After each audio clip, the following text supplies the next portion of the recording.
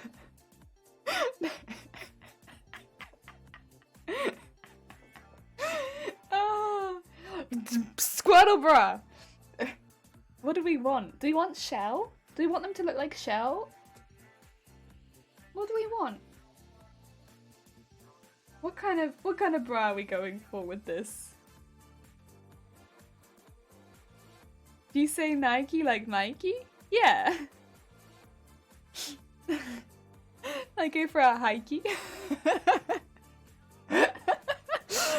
God damn it. Oh, I don't know. I might do like the little squirtle tail in the middle though, so that it has like an interesting bridge. I think that'd be cute.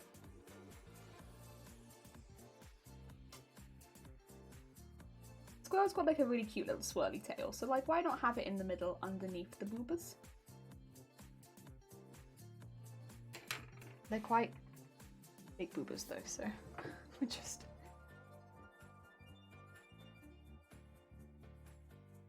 design it underneath them. There we go. Looks good. Little squirrel tail. Heck yeah. Is it named after the goddess Nike? Maybe. You say Nike, it is special. When you go for a burger instead of a hikey, you should say Psyche instead of Psyche. There are sins in my kitchen only when I try baking and it'll stick to the... Oh god, yeah. I like making bread, but not many other types of baking. Bread is like the only one I'm like, yeah on. Burning myself an accident? No! So then it would be Nike, right? Exactly. Oh, it's Die for Up by Schubert the Trout. Oh, that's the song! Heck yeah! Nice! Named after the goddess, I heard the same, and people have composed lyrics about the washing being done. Oh, I didn't know any of this. There's washing machine stuff happening. Heck yeah. That's great. That's hecking great. I still need to design a hacking bra. This is bra number 2. And we're an hour and a half in. The way Americans pronounce Adidas? Oh yeah, they call it Adidas, right? Adidas instead of Adidas? How do you pronounce Adidas? Why am I in the mood for some Chico roll? What's Chico roll? Washing machine law. What law? Wait, what? Wait, how do you pronounce Adidas? Do you pronounce it Adidas? It's Adidas. No, it's Adidas.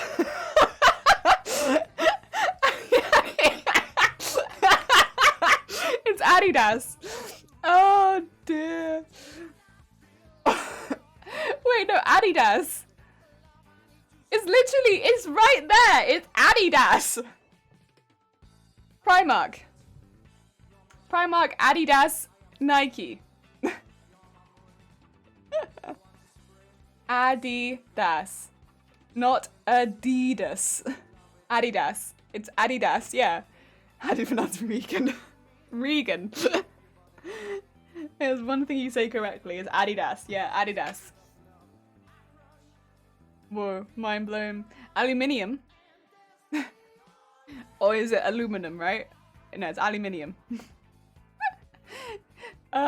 Chica roll is another fantastic Australian food that is authentic with Australian. You should know. Oh yeah, as an Australian, I should absolutely know. No Primark. You say Adidas wrong. No, oh Primark. No, it's Adidas.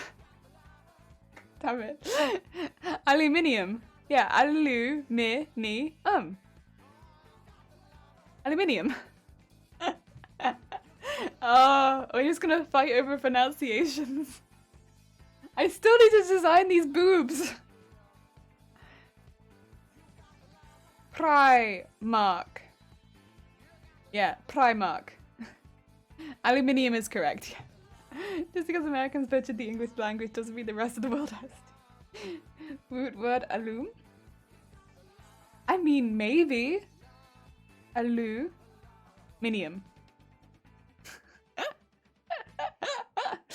Adidas comes from the founder's name, Adolf, nickname Adi Dassler. Adi Dassler. Primark. As the Iranians do say it right. Because we don't have an I before the. Oh, yeah, so it's different different spelling, is it? That makes sense. Work like achieved. Heck yeah! Ash, thank you for the lurk. Take care of yourself and have a good lurk. Is it aluminium or aluminium? Oh, aluminium or aluminum. Sorry. Depends where you come from. I'm gonna do a balconette style bra for the Squirtle. Because I'm thinking to do quite a round cup.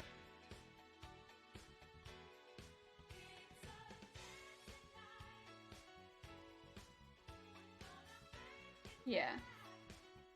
Yeah. I could just do 2 shells, to be honest. Is that Adidas now? Back to boobs. Back to boobs. Squirtle gives the hotness bra type bars with the lining pattern. Yeah. It is kind of. But I'd almost be more. I'm almost going a little softer. Because Squirtle's a soft bean. I don't know. Harness feels very hard, and I don't see Squirtle as a hard bean, you know? Does Squirtle seem like a hard bean to you? Forget the boobies, there are greater things at stake here. What, like Adidas? Is the bra going to have Blastoise cannons on it? I was wondering if I wanted to put cannons on it. If I did, I'd put them on the back, see? Aluminium versus aluminum, or aluminum versus aluminium. Everyone is right, even though, as an American, I don't want Americans to be Oh dear, I sadly can't say aluminium. Aluminium. Ah dear, that's fair. It's a bit of a mouthful. I think I might do the strap going into a partial cover to make it like a little bit more ocean themed. So have like a wave going over the cup, and then have the shell peeking out of that. I think that sounds pretty cute. Because I think if it was just the full shell, that might be a little bit, you know, a little bit much. I don't think it needs to be the full shell. I think it can be not the full shell.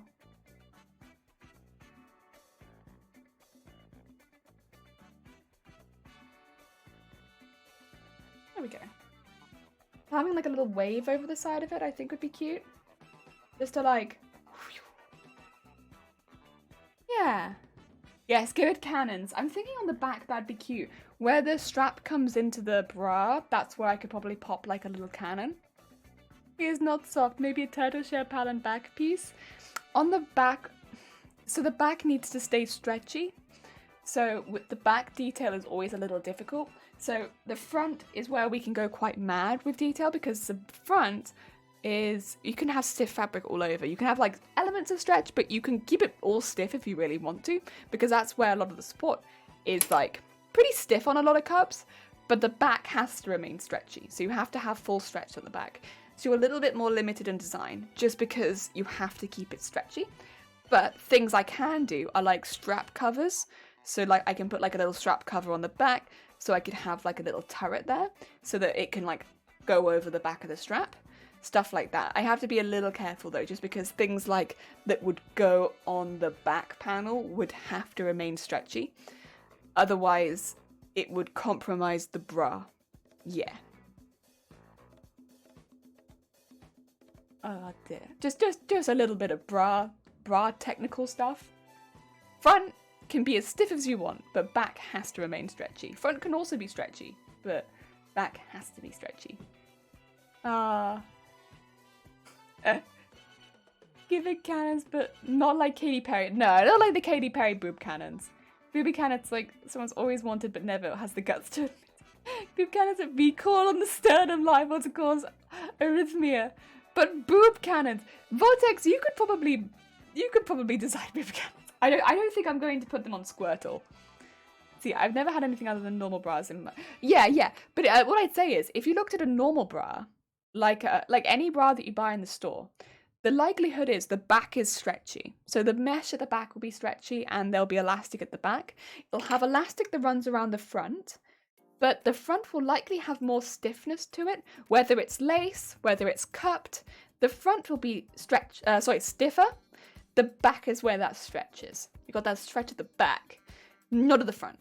The only place at the back which might have less stretch is where the clasps are. And it's just like, that's not a costume bra. That's just bra. That's just bra. It's just a comfortable bra. That's just how comfortable bras work.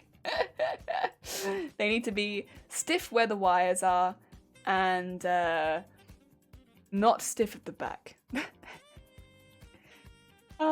Sexy dangerous. I know my next project. Boob cannons can be the best weapon of an assassin. Yeah. Like you thought you were coming for sexy times, but in fact, BAM!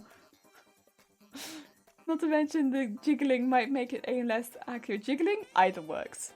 Giggling or jiggling. Don't know how to spell it. J would be jiggling, G would be giggling, but both would work. Oh dear. Right, let's design these little back turrets for the straps. These straps are quite wide. The balconette is a wider, generally more square shape, but it's just because the straps are much wider. That's why they're not always suitable for everyone, just because if you're more petite on the shoulder... Oh, Sun Country Girl, thank you for the follow. If you're more petite on the shoulder, so you have less broad shoulders, sometimes a balconette can go... But, that being said, if you have wider shoulders, or sometimes also if you have more teardrop boobs, so if you're like...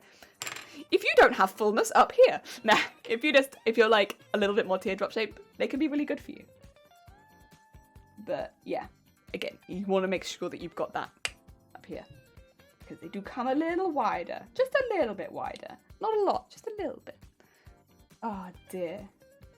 We're gonna get that wide shape on here to emphasize, because otherwise I'm gonna forget that I need to use a balconette pattern. Your girl won't remember.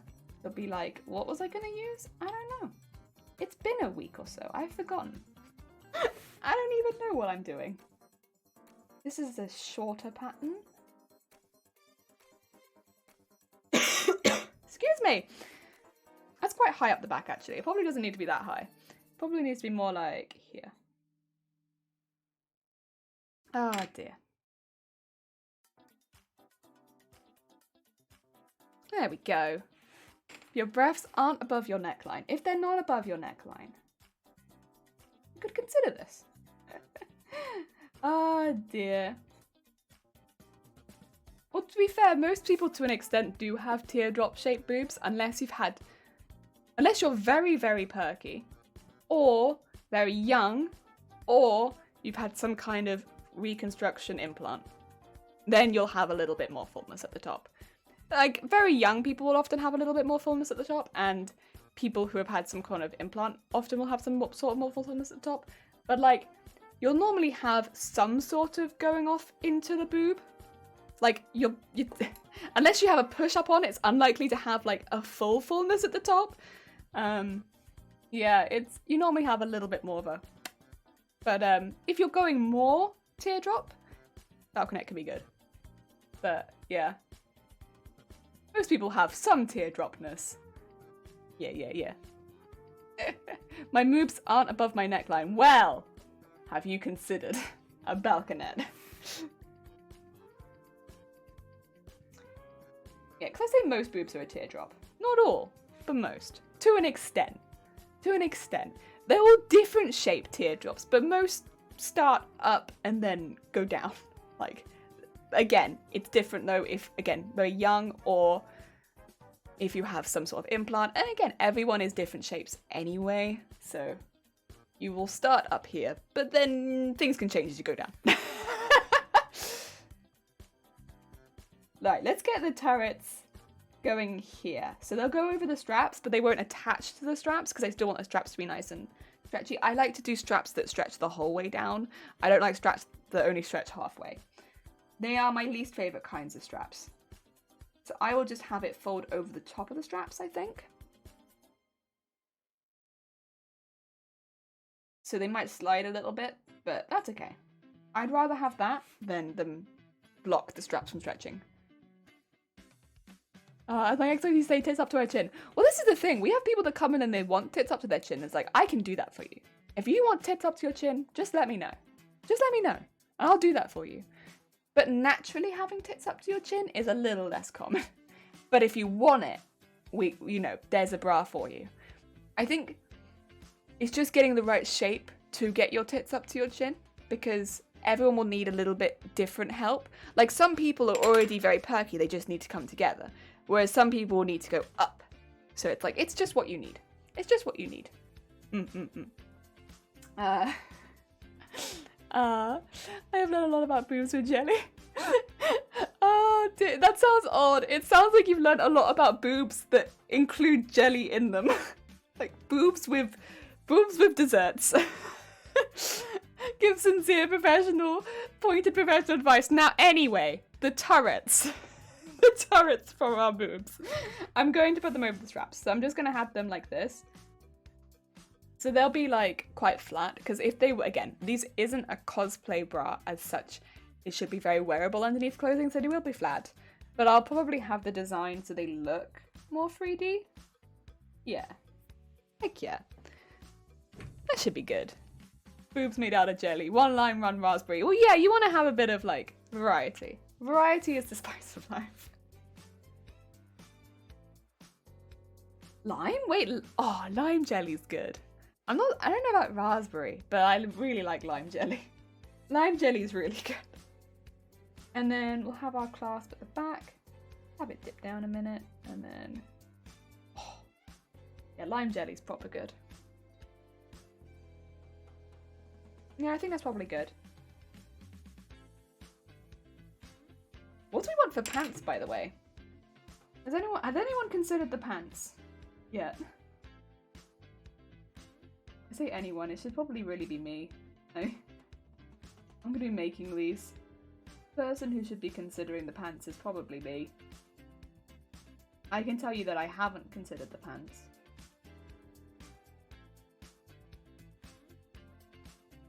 These almost look like jeweled eyes, since they haven't been coloured in.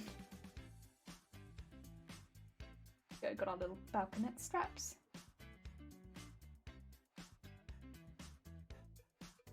And get that covered. This will probably have to be a padded one, I think. Just looking at this shape. I'm saying padded, but I'll probably make it molded. So difference between padded and molded bras. In the UK, a padded bra is the oomph. A molded bra is, it's got padding in it, so it's very thin normally. So it's kind of more similar if you've ever heard the term, what do you call it? I've forgotten it. It's gone from my mind. I was going to tell you the term, and then I forgot. It's basically like, it gives you the smoothness underneath t-shirts, but it's very thin. so it doesn't actually add anything extra. The molded bra, nice and thin, doesn't give you anything extra, but a lot of people will look at it and think it's a padded bra and be like, oh my god, padding, I don't want that. But then they want the smooth look underneath t-shirts. It's like, well, maybe that is what you want. It's not going to make you look any bigger. It's just gonna nice and smooth. Nice and smooth. Minimizer, that's the word I'm thinking. So yeah, quite often people associate it with the minimizer bra. But the minimizer is kind of like a copyright term, I think, with a certain brand. So you can't really use the term minimizer. But they're mostly minimizers. A lot of the time. Not all of them, but a lot of them. They don't make you look bigger underneath clothing. There we go. Got our front and our back. Ah, dear. I'm getting so tempted. Probably take a little bite. Just. Are you planning to actually make these bras? Yes. So, plan is, for anyone who wasn't here early in the stream, October is Breast Cancer Awareness Month, here in the UK at least. I normally would be doing a lot of charity events with the people that I work with, but because of everything happening with COVID and with the people, you know, that would come to these events being at a higher risk, we can't really do them at the moment. So rather than do that, I'm going to be doing a really big charity event on Twitch where we do a lot of raising awareness, basically, for breast cancer. It will be for charity, but more than anything, it would be an awareness raising event for breast cancer. It will be for Against Breast Cancer, which is a charity that we most regularly work with because they do a lot of bra donation stuff as well. And we'll be making bras throughout the month of October. So right now we're designing all of the bras that we're going to be making during October. So I need to do them a little bit in advance because I'm going to have to order quite a bit in. And so because I have to order so much stuff in, I need to get these made and designed well in advance because I'll also probably have to make some stuff in advance for these so that I can whack them out on the day because we're making so many of them. And yeah, it'll be all for the heckin' charity because it's a really good one. It's a really, really good one. As I said earlier, Against Breast Cancer is a charity that takes bra donations. They weigh the bras and they send money to breast cancer research. So they do that for starters. So money goes towards breast cancer research. They then take those bras and regardless of the quality of the bra, it could have been 10 years old, it could have been never worn before, they will send them to Africa, so it gets it out of recycling, which because you can't really recycle bras, like as far as like they just go into the ground and they don't really decompose, so it's really good to get them out of that. Send them to Africa and it gives them to small business owners where they can then recycle them into new products. Or if they're in good quality, just put them out into the stores because over there it can be a lot more difficult to get hold of bra making components. So it's a lot more difficult for women to get hold of bras in the first place. So it's like a win-win-win. It's small businesses can get hold of bra making components so they can make bras because those pieces are expensive and it's difficult to get hold of. You get the bras out of the ground so they're not decomposing, which they don't do anyway. So they just sit in the ground basically. And it sends money towards breast cancer research. So it's a really, really good charity. I will also be, again, getting a list for other countries if you're wanting to send your bras off, because this is a more UK-based charity and there are other charities that work in other countries for donating bras as well. I think so far I've got a list of a lot of the major countries, and although I'm having a bit of trouble with Australia because there are a couple, but I'm finding a few issues of how to send it to them because I'm not sure if you have bra banks as much as you have sending off, but there are places you can send them to some of them are more by post and some of them are more like going in. So I'm trying to get like a full list of where you can go regardless of where you are in the world so that, it's a lot. There's a lot of places you can, it's just a bit different everywhere, and some of them are some of the charities that I might put on there are more for breast cancer and some of them are more for homeless charities because again, bras are very expensive.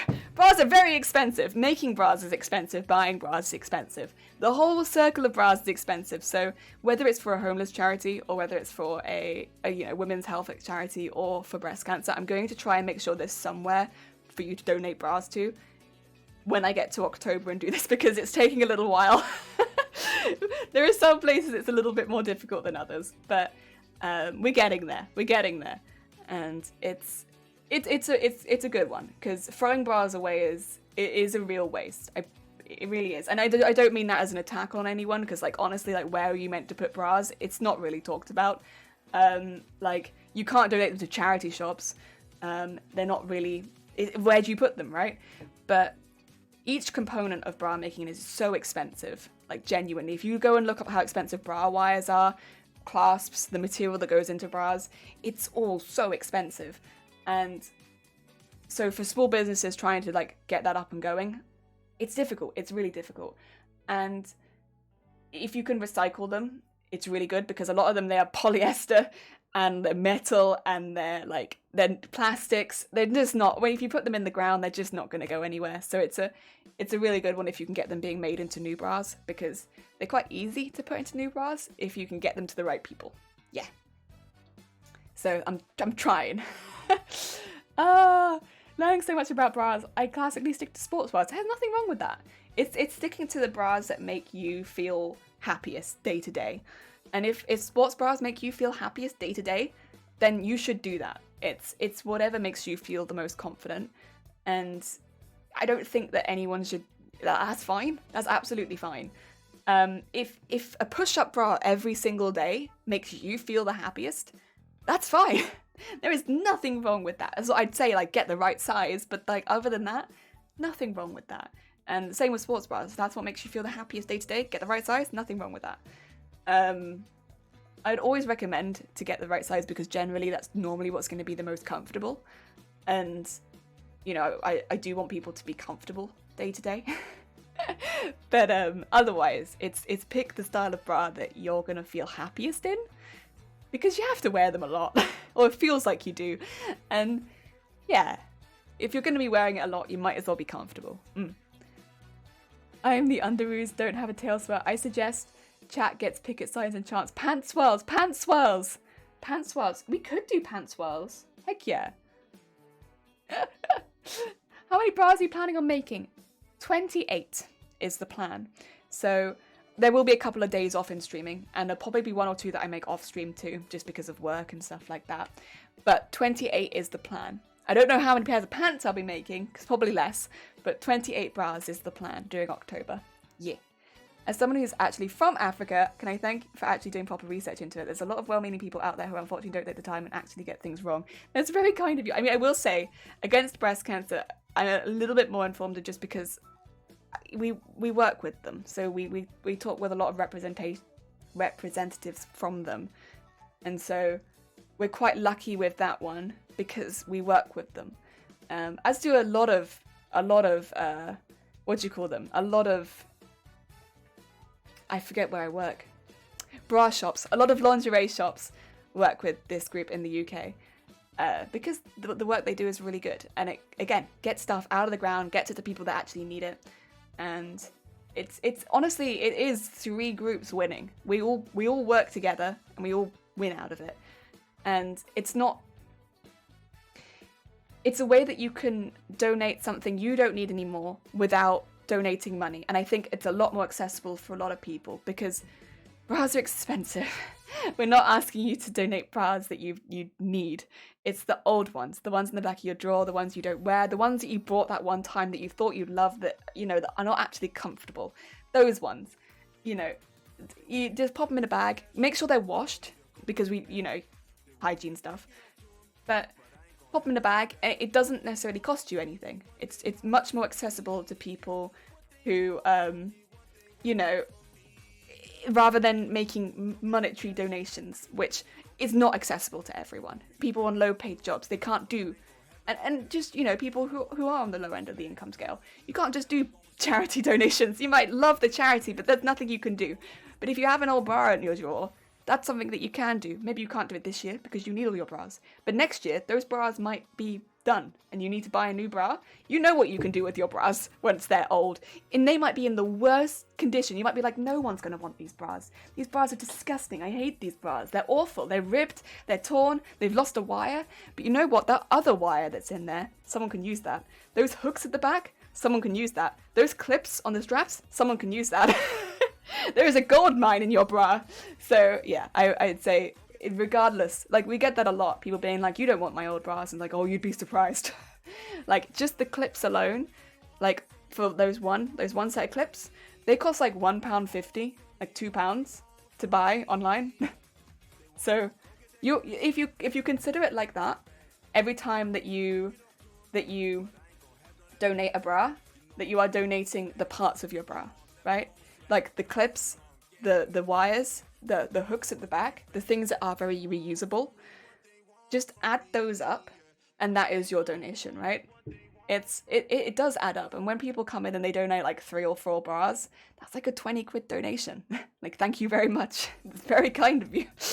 And not to mention the fact that it will also get weighed, and there'll be a further donation on top of that. Yeah, it does add up a lot. So it is quite a sizable donation. It's not just like your old bra that you didn't want anymore. It's a sizable donation. Yeah. Personally, I think sports bras can be a bit sexier than a traditional bra. Like, listen, there are people into that, absolutely. Well, because it's like a casual thing, right? You only let certain people see your casual stuff. 28 Pokemon bras, not 28 Pokemon bras, 7 Pokemon bras. We've done 7 horror bras, 7 Pokemon bras, and I'm not telling you the other 2 themes yet. I'm also going to do shorts, I think, for this one. Because it's kind of like ocean stuff, isn't it? So it's like ocean shorts.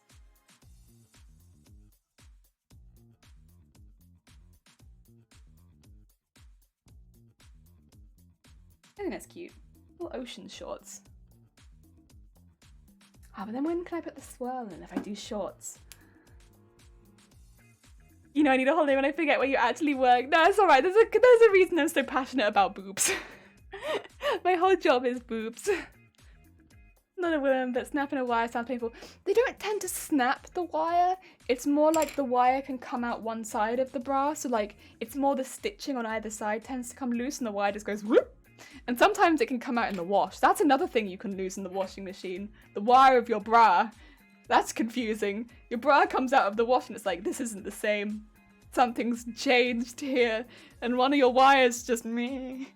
Whew. Into the ether. Where'd it go? I'm thinking like a swim trunks type shorts. But a swirl on it?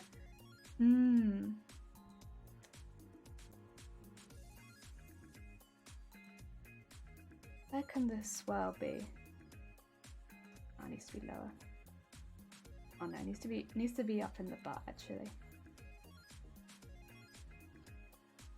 There you go.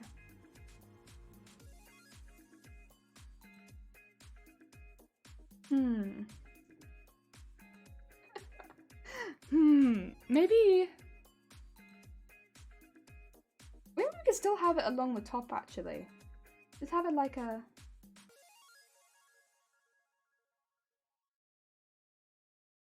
like this. Comes up along the top. Oh, yeah, there you go. Nice. There we are. Is there a way to prevent underwire impaling, like you did a flooding stitch, like an old coursing had? Oh, underwire, like a flossing stitch. I see. My phone keyboard. Nah, I get you. My general keyboard hates me. Underwire impaling, like when it comes out. If it's coming through the stitching, a more intense stitch, yeah. Like giving it a bit more space at the end as well. So like bringing the bra up a little higher than where the wire is meant to be so that it's not sat right up against the end can do it. So that it's got like a little bit more bend space at the end. Otherwise, it is just kind of if it comes out immediately, that's an issue with stitching. So like if you've had the bra for like a few weeks, a month, and that wire comes out, that's not been stitched in well. Like there must have been some issue because it's pressing against the stitching or the stitching is weak. There wasn't enough space in that wire because you should be leaving like, I would say like 0.5 centimeter on either side of the wire, extra space for the wire, ideally, so that the wire is not pushing on either side, and then doing a really strong stitch over the edge. If because if it's pushing up against that edge, it's going to put extra strain on it.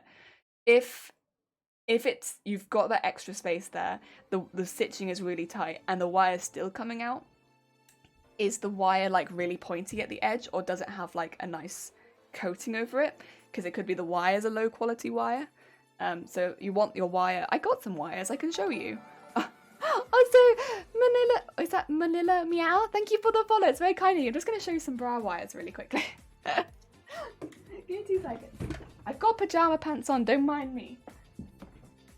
I chose comfort.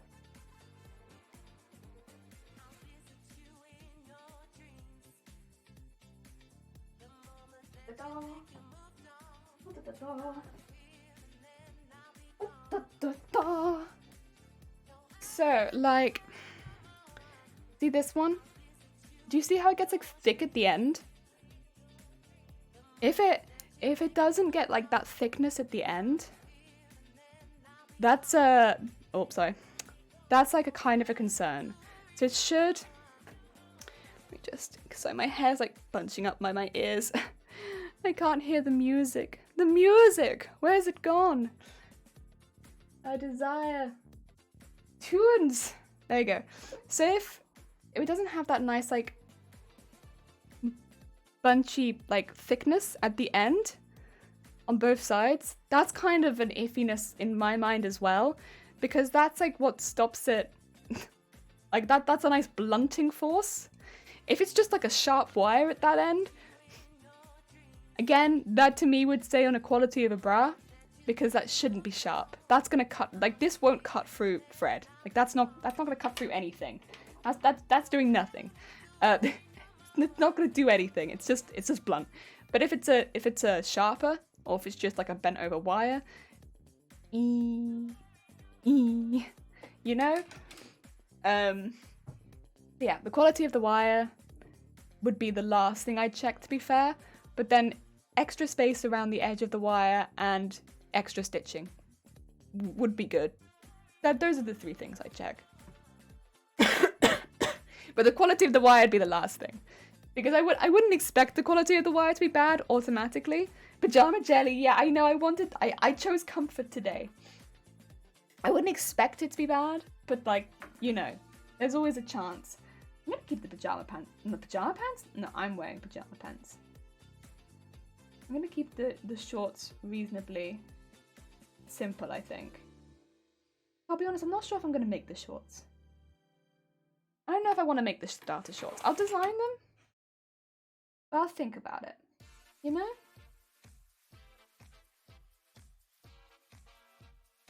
As much as it's cute, I don't know. Also, this will need some nice old elastic around the bottom. Can't forget the bottom elastic. Ah, dear. Always around the 6M mark that it breaks through the piping and the armpit sides, a few centimeters from the stitches. Regardless, it's a cheap supermarket one, or more expensive. If it's a cheap supermarket, I've been cutting them out of the last few years. They always choose bad times. It's like when I want to work or to break free. So far, I've seen that mostly they've had some kind of protection on the end. It's the point where I'm convinced I'm not boobing correctly. When was the last time you had a fit? Because if something's not right, that could be the reason.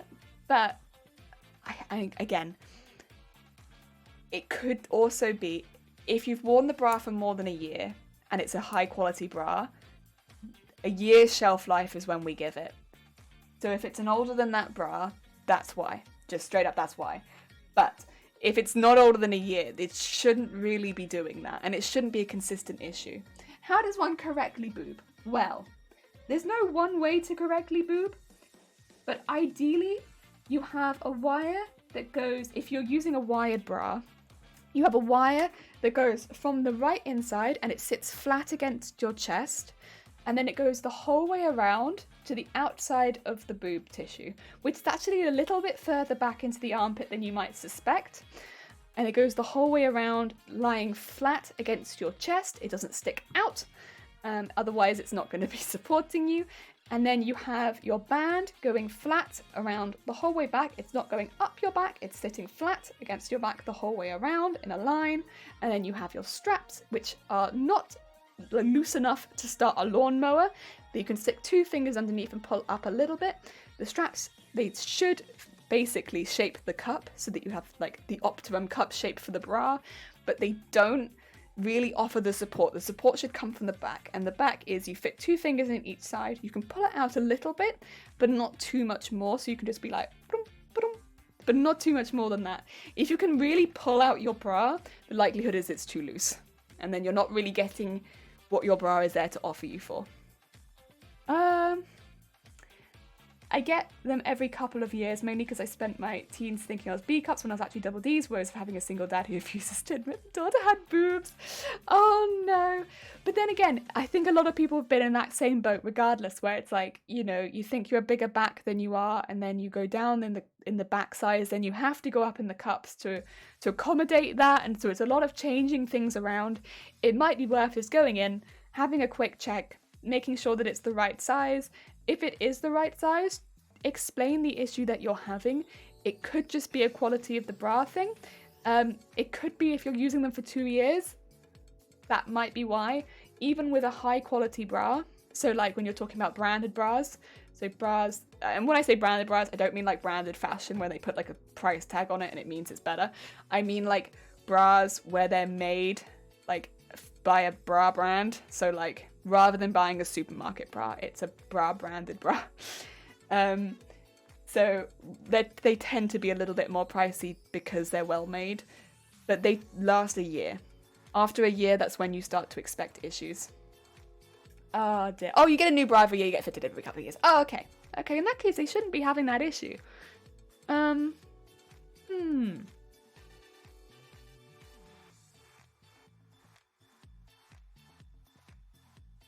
The thing is, even if the fit was on the breast tissue, it shouldn't really be causing the bra to come, like the wire to come out. Like that shouldn't be the problem. Like the wire coming out should not be the problem with the bra. If the bra was fitting weirdly, basically, get into bra chatting mode while I fill in these things. Basically, if the bra was fitting on the tissue, which is almost what I was suspecting, then what I'd kind of suspect was, first of all, you would feel something, but also like, while it wouldn't be fitting optimally, so that the wire would be twisting a little bit, I don't expect that it would pull out that quickly. Like, eventually, yes, but within a year? Maybe? If it was a cheap bra, maybe? But, it's very difficult to say, honestly, without actually fitting you. Apologies. If I could, I would, but it's difficult to say without actually doing the fit. So it's good, but I'm not booming correctly. Well, you might get fit and it might be the right size. That's the other thing. It's very difficult, honestly, to measure yourself. I mean, the things you can check are, generally, if you put your fingers in each side of your bra, which I'm not going to tell you to give me the answers. This is up to you to do personally. Fingers in each side. Best ways to check. Pull out horizontally. So like, beep. If you can really pull that out, if it's really coming out, that's too loose. The straps don't really, I mean, you would know if it wasn't fitting on the strap side of things, but the straps you want to do the same thing with, but that's more for just making sure the cup's fitting correctly, which I don't think is so much of an issue in this place, because that's more just for like looks rather than support. The back is the real issue. If you can really round that back out, then that's probably too loose. You'd know if it was too tight. That wouldn't be a secret. So the only way that it probably could go in this case is that your back is too loose. And if your back is too loose, the cup size won't be right, because you'd need to sister size at least, or change the cup size. Because sometimes if you sister size too far, you have to change the cup size anyway. That's my only thought. From a very far away point of view, and I can't actually fit you, the best thing to do would be to go into your local fitter and actually get a fit, because then they could give you the definite. Also, I finished the Squirtle. I've given it quite a simple pants because the bra is going to be quite intense, I think, with the wave going over the cup with the shell and then the cannons in the back. Yeah, I think definitely if you're going in, explain the issue that you're having with the wire. And tell them what brand it is too. Just in case there's been some kind of production issue with a certain bra. Because you never know. I did put the pants swirls in. Heck yeah, it makes it match the bra nicely. Should we do the next starter? Pew pew. Charmander.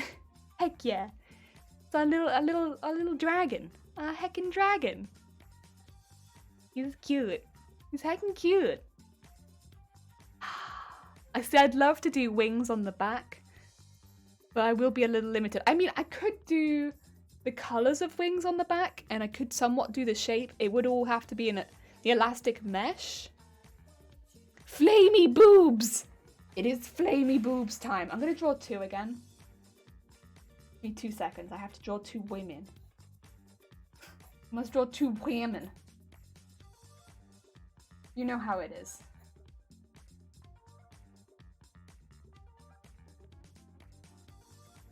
Quickly draw 2 women. 1 rib cage, and then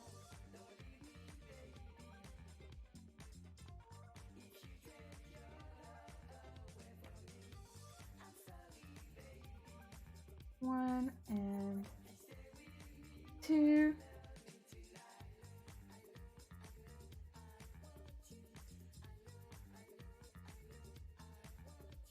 And then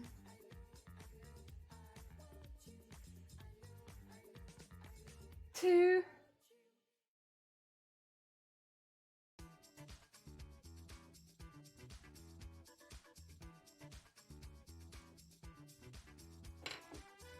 And then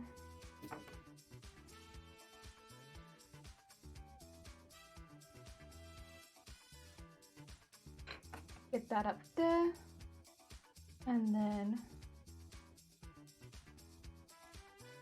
get the oh yeah.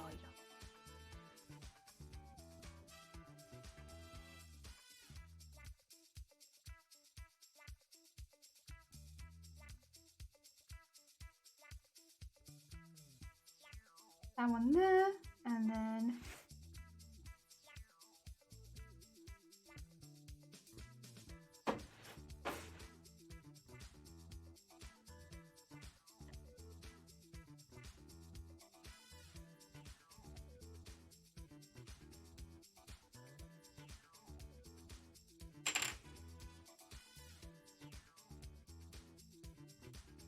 just make sure the arm is the right size. And get that down there.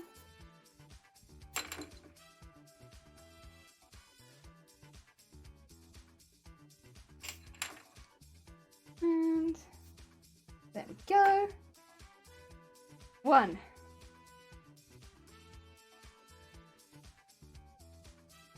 Okay. 1 lady. Okay. A lady. Posture check. I am sitting badly, huh? Oh dear.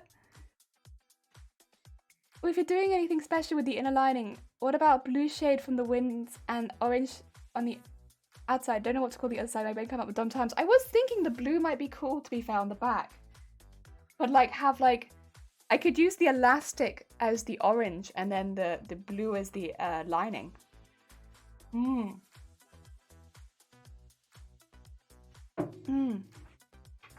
Because the elastic is something that I could always use as an... Oh, thank you for the hydrate. Just as I was hydrating as well. Because the elastic is something that I also have at my disposal, if that makes sense. So yeah, I was thinking I could use something like that. You get that nice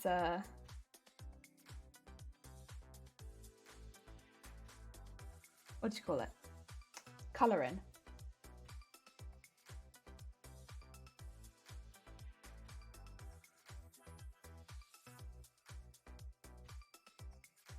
And then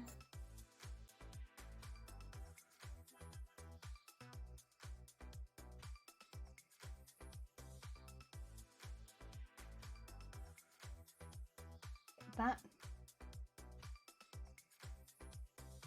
Oh, that's a big butt. Heckin' big butt.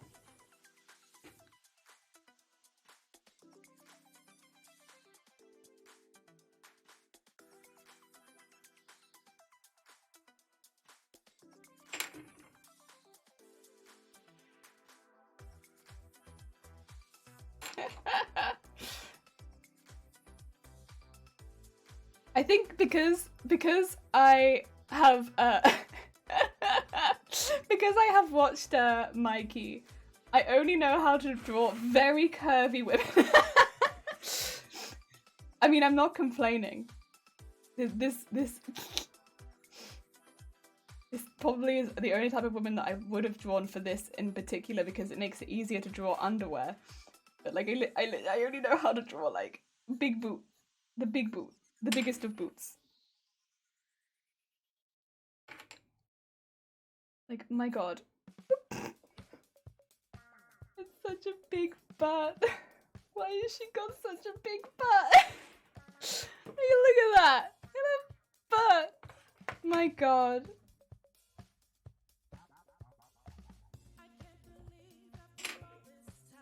Oh dear.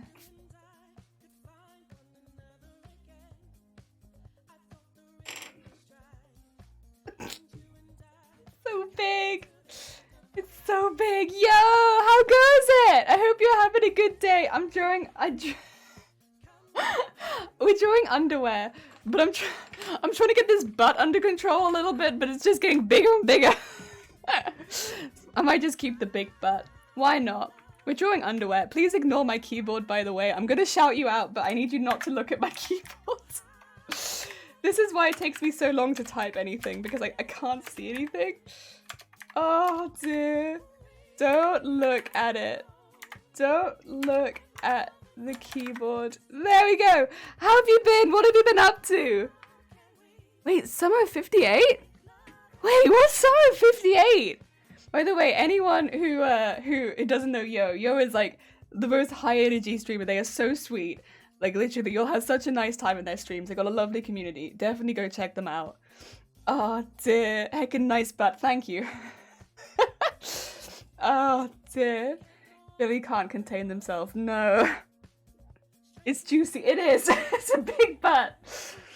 Oh, magic ass, magic ass. You think a lot. Have you been good? Thank you. Good. We're designing lingerie based on Pokemon at the moment. Last time we did horror lingerie.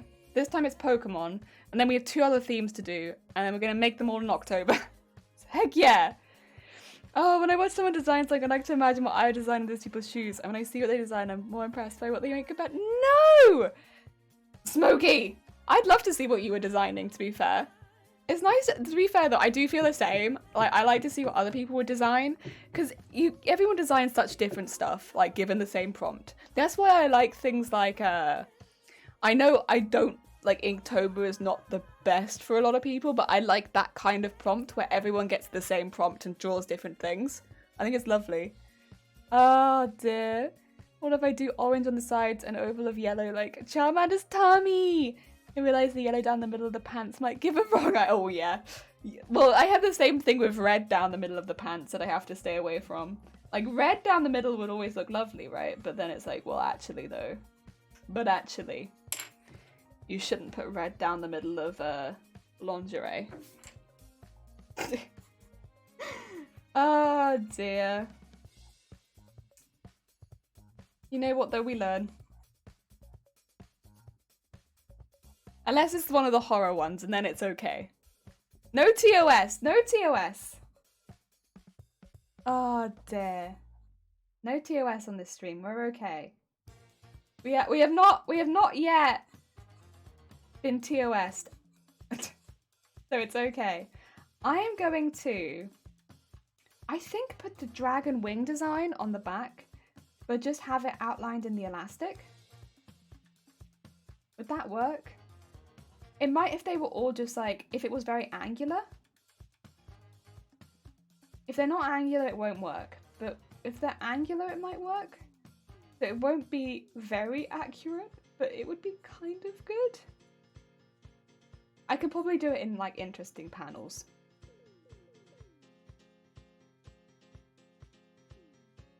The thing is, they're gonna be really weird shaped panels, but that's okay. It's because the elastic has to run kind of straight. But yeah. Oh, also Mary, how goes it? I hope you're having a good day. Welcome on in. We are drawing Charmander themed bra and pants. But we're doing other Pokemon too. We've done Squirtle and we've done Haunter. We're very slowly getting through them. It's not slow because the designing is slow, it's slow because I keep chatting. Oh dear.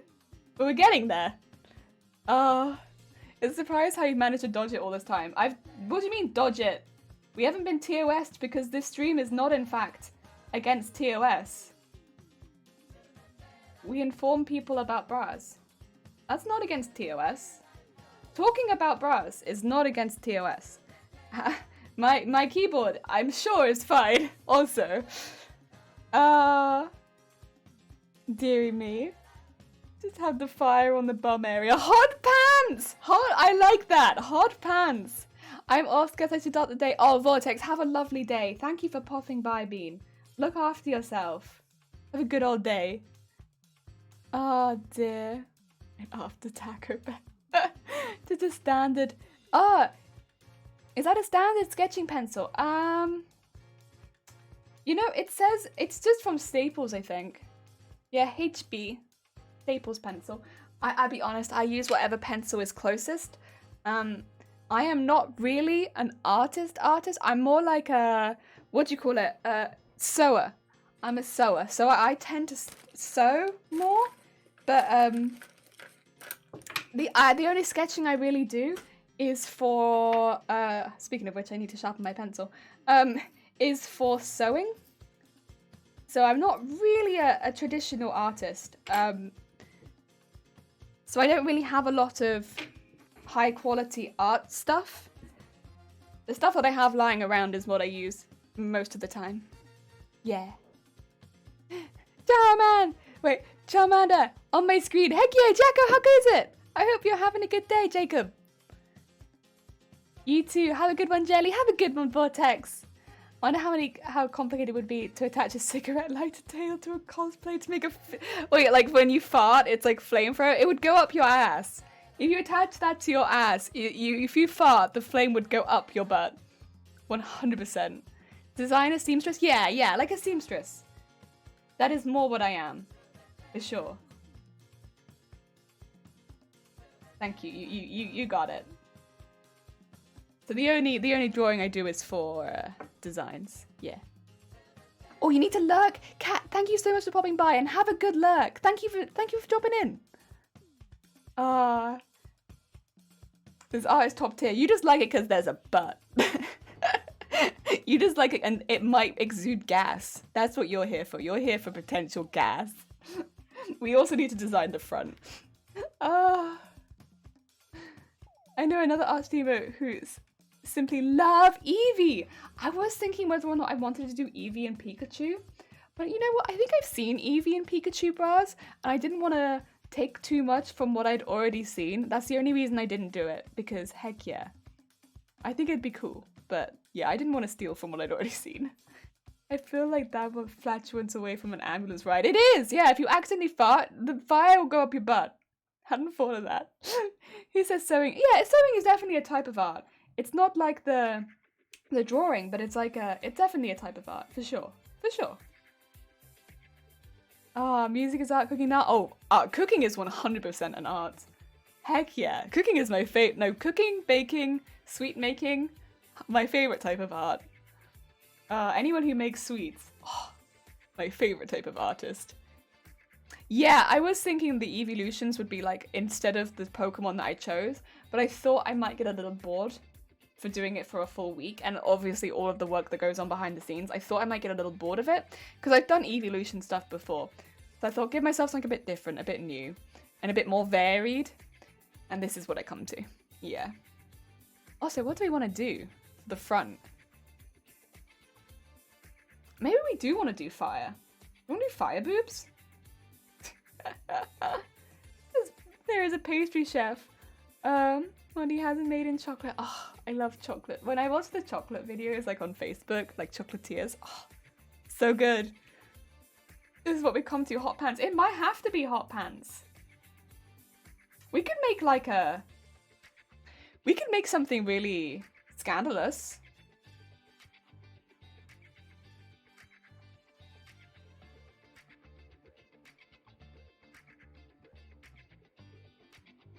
Because we could do like a bodysuit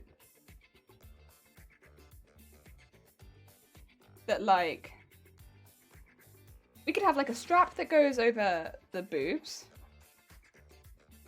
I want the nipples covered. But then we could do like a bodysuit, so it could come up over the boobs. Yeah, like that.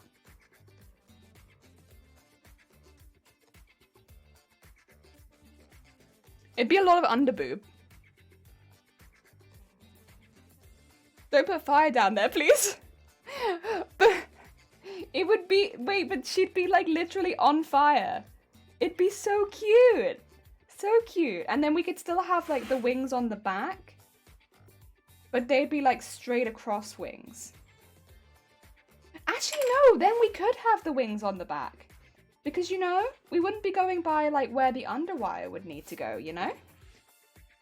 This would give us the opportunity of having wings on the back. Because it'd be like, alright. It'd be one strap here, straps coming up, and then wings on the back. I am thinking about crotch fire. Listen.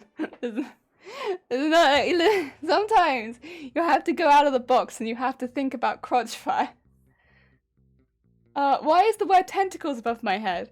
Don't think about it too much. Come to my seamstress, I think. I'm a professional ballet dancer. They made a community to represent my culture. I was like, I'm half Korean. Oh, a bit awkward. Oh, an attempt was made. Oh, yes. Crotch fire. I'd like to keep fire away from my box personally. Far outside the box. But have you considered thinking about inside the box? Maybe we need to think inside the box a little further and put fire in it. I'm about to scream no. I'm thinking inside the box here, and I'm thinking fire.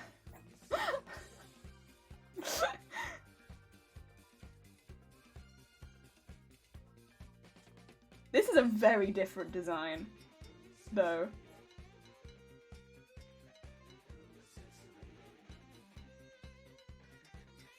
It's a bit more swimming-esque, I suppose. And again, the others were too, so.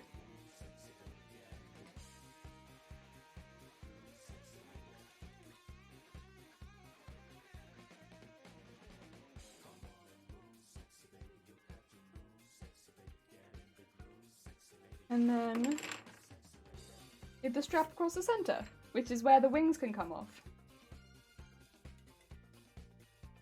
It'd have to be tight though.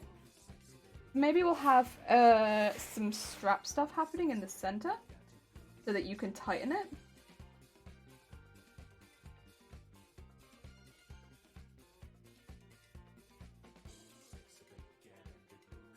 Like that.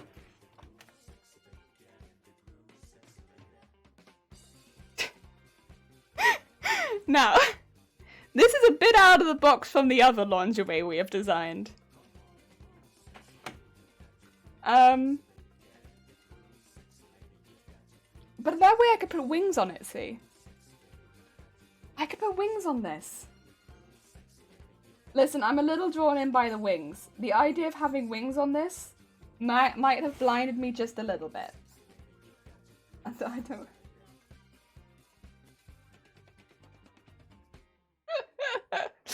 Oh, I was just trying to be like fireish colors, like orange, red, yellow. Yeah, they could be orange, red, and yellow. For sure. I mean, if they were actual wings, would they be in the way if you're wearing it practically under your daily clothes? So, the plan with things like the wings, like the same as the xenomorph, I'd probably have them made on the embroidery machine. So they'd be like embroidered wings. So they would lay flat on it, but they'd be larger and they'd be stiff. And this would probably be the only way that I could do something like this, because it'd be like a stiff part on the back. Yeah, is this a BDSM channel? Is this Borat Mankini? It is, yeah! Borat Mankini, very nice. In order to design, you have to learn how to draw first. That's true. Oh. This needs to go in the butt. That's a very deep butt, but that's okay.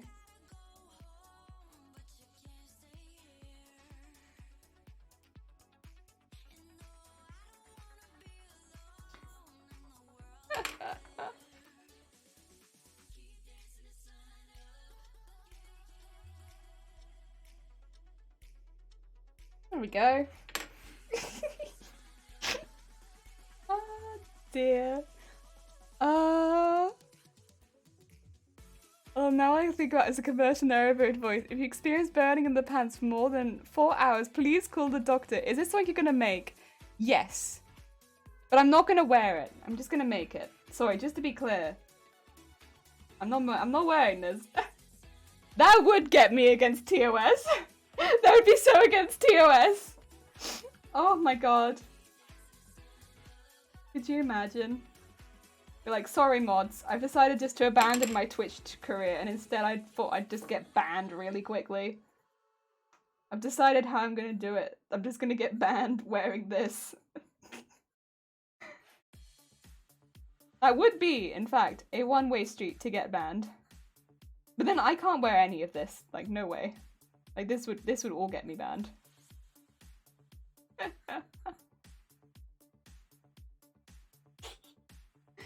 Oh, not on Steam at least. Are you basing this on Charmander? Yeah. This one's a bit more out there, but you know what? We haven't done any that are out there so far. We've done, like, how many designs at this point? Like, so many. So many designs. And all of them follow a very traditional route of, like, lingerie. So it's nice to have one that's just a bit more like something you'd wear to the bedroom rather than something you'd wear.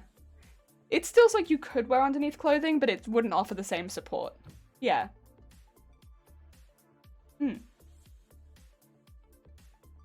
Oh dear.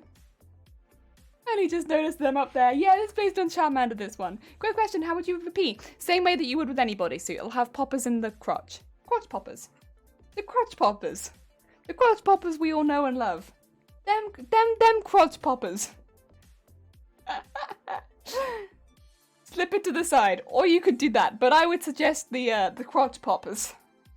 It'd make it easier to get into as well, because of the straps. Yeah, crotch poppers. So have places you can tighten it around the bust, do it up at the back, and then crotch poppers. Oh dear. I might outline this later and then come back to it because I am aware that we are nearly 3 hours in. Can you please stop? What is it? Stop saying crotch poppers. What's wrong with crotch poppers? What about the word crotch poppers makes you uncomfortable exactly? You could just let me know anytime. I'm just going to be moving on to the Bulbasaur. Oh dear. Is crotch poppers a bannable offense? Or is it against TOS? Then maybe I would stop. If it's not against TOS, then I might not stop saying crotch poppers.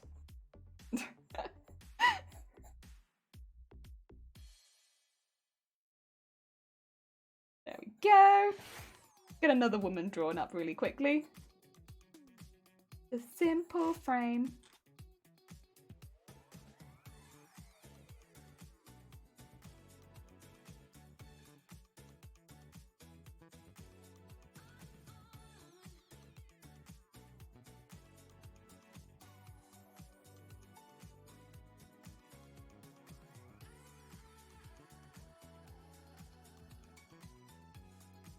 And get this part done. And then...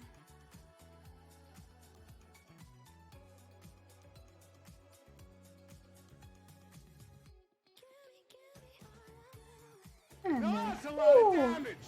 There's a hecking lot of damage. Jesus Christ. Who did that damage? Smokey! Crotch Popper sounds like some old man in the cameo film. What, crotch poppers? Old man crotch poppers. Is that what it sounds like? Oh no. Oh no, not old man crotch poppers. I don't know if that's quite... I think I want it a bit longer than that. A little longer in the waist. And then... Okay. Oh yeah. Oh, thank you for the Hansei! So where are the vines going to be coming from? Well, we've had our more sexy one now. I don't know if I need this one to be quite so sexy. I mean, I could have it sexy anyway. Terrorize chat with another really sexy one. Oh dear. Right, let's get a boob in really quickly. We just need a boob. Just one boob. I want another boob. I want another boob. Go out to about there.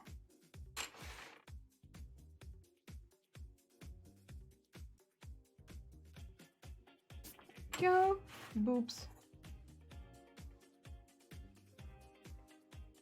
There we are. Okay.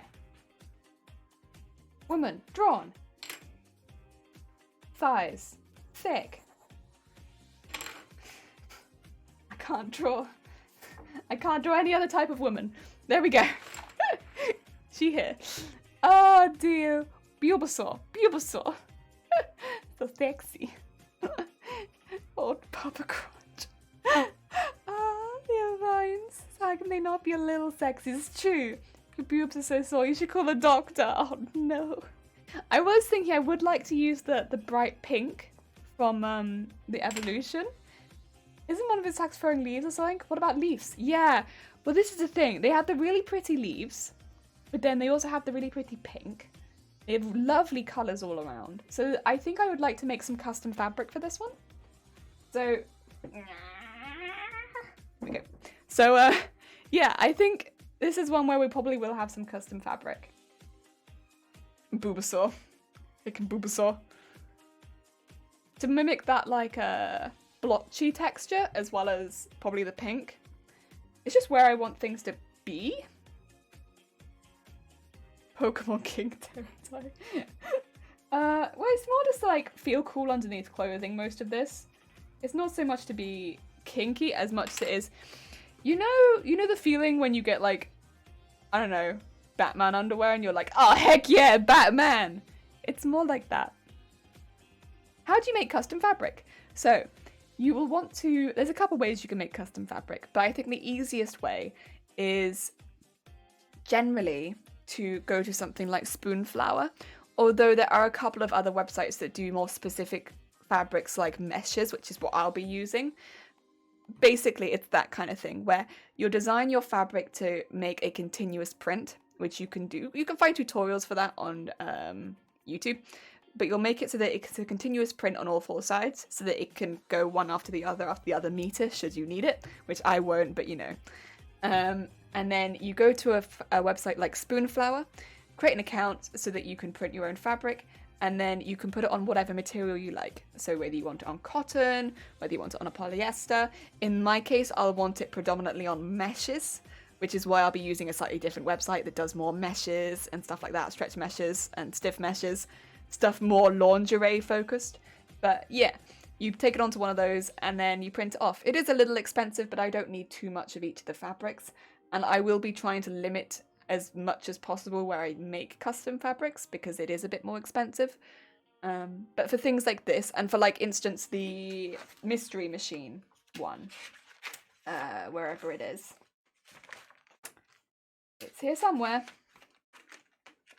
There it is. the mystery machine. We've got the custom fabric here and on the cup as well.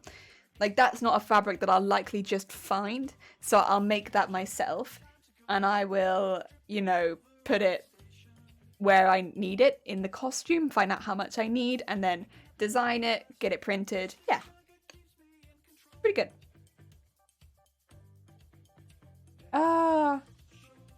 Keep the ivy away from the groin region, word of warning. Probably a good word of warning there. Oh dear. I was thinking maybe I would do another lingerie set with this one, as far as maybe do a garter belt. I thought that might be cute for this one. Just because there's a lot of vines, stuff like that. That might be quite a nice one. Oh, Godo has quite a sewing machine and a Bernina over. Oh, you've got quite a bit, Mary. Heck yeah, you got like quite a nice collection. Oh. To be fair, if you got an overlocker, you'd have no problem with lingerie. I don't have an overlocker, but I can do, you know, on my normal sewing machine, what I need to do for this kind of stitching. But, like, for stretch fabrics, overlockers are mwah. Cool as fuck. What are these things you speak of? So an overlocker does, if you look at like anything that you buy in the stores, most of the time, it has like a really nice, neat hem stitch on it. That's probably been done with an overlocking machine, right? Or something similar, where it does basically, it trims the edge and it also does like a really neat hem stitch on it. And that's like what an overlocker does. It does a lot of hem stitching. So the edges of all of the fabrics. So like on the insides, I'll see if I've got one. I don't really have a good one to show you because of the type of fabric this is. But like, especially for like leggings, things like that, overlockers are so good. Ah. Leaves on the boobs of the bra like Eve in the Garden of Eden or something. I could do the really big leaves on the... Oh, that'd be cute. Because it has got those really big leaves over the head. That'd be cute. I could almost have the leaf cupping over the side of the boob. Like, I could have that piece. So there's like a lot of patterns I have that have this piece. And that could almost be the more leafy piece. And that means I could still have the inside fabric be the cute flower, which is very like pink and pretty. And then I have my like leaf cupping the cup.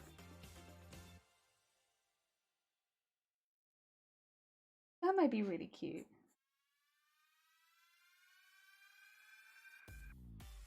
And then I can use the Bulbasaur print fabric to wrap it all together. My little like blotchy leaf. Because otherwise it's going to end up being very green. And as much as it is a green, you know, bra, I think it'd be good to have a little bit around the outside that's pink. Yeah, so pink on the inside. And then the garter belt, and then it has to be bikini briefs, I think. Otherwise it's going to be too busy.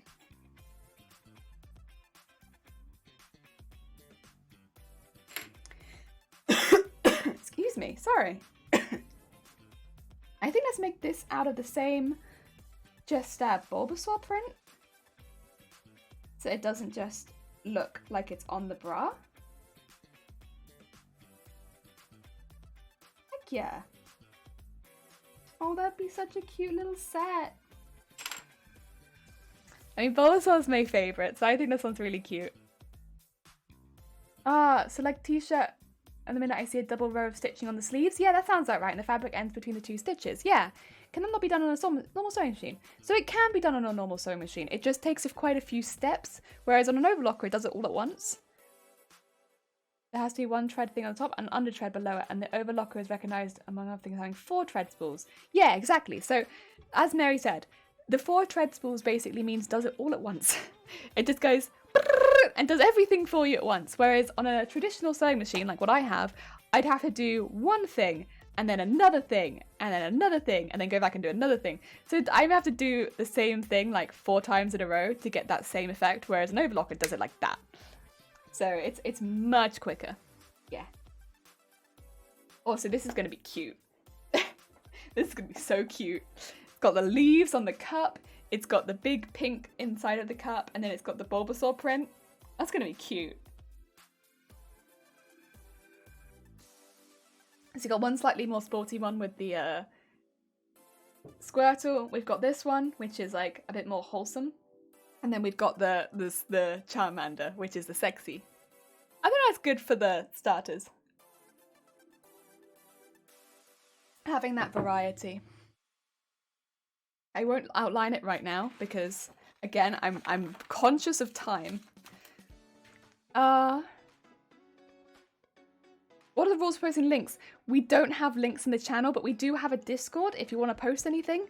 So if you go !Discord, we have it in there. But we don't have links in the channel, I'm afraid. Ah, dear.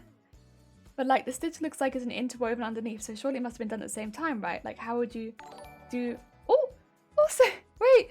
Gremlin KG, thank you for the follow. It's very kind of you. Welcome on in.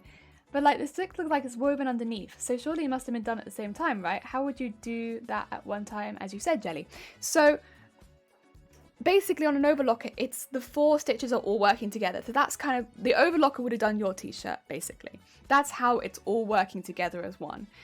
What I would do is, it's very similar, but it's going over and over and over. My stitch still has 2, so it can still do 2 stitches working together, but it can't do the 4 working together. Does that make sense? Discord! Does Lingerie SP ever have mesh panels up the neck? And like how wedding dresses do? Do you mean like up here?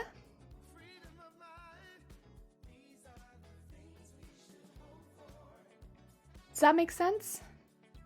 Like up here?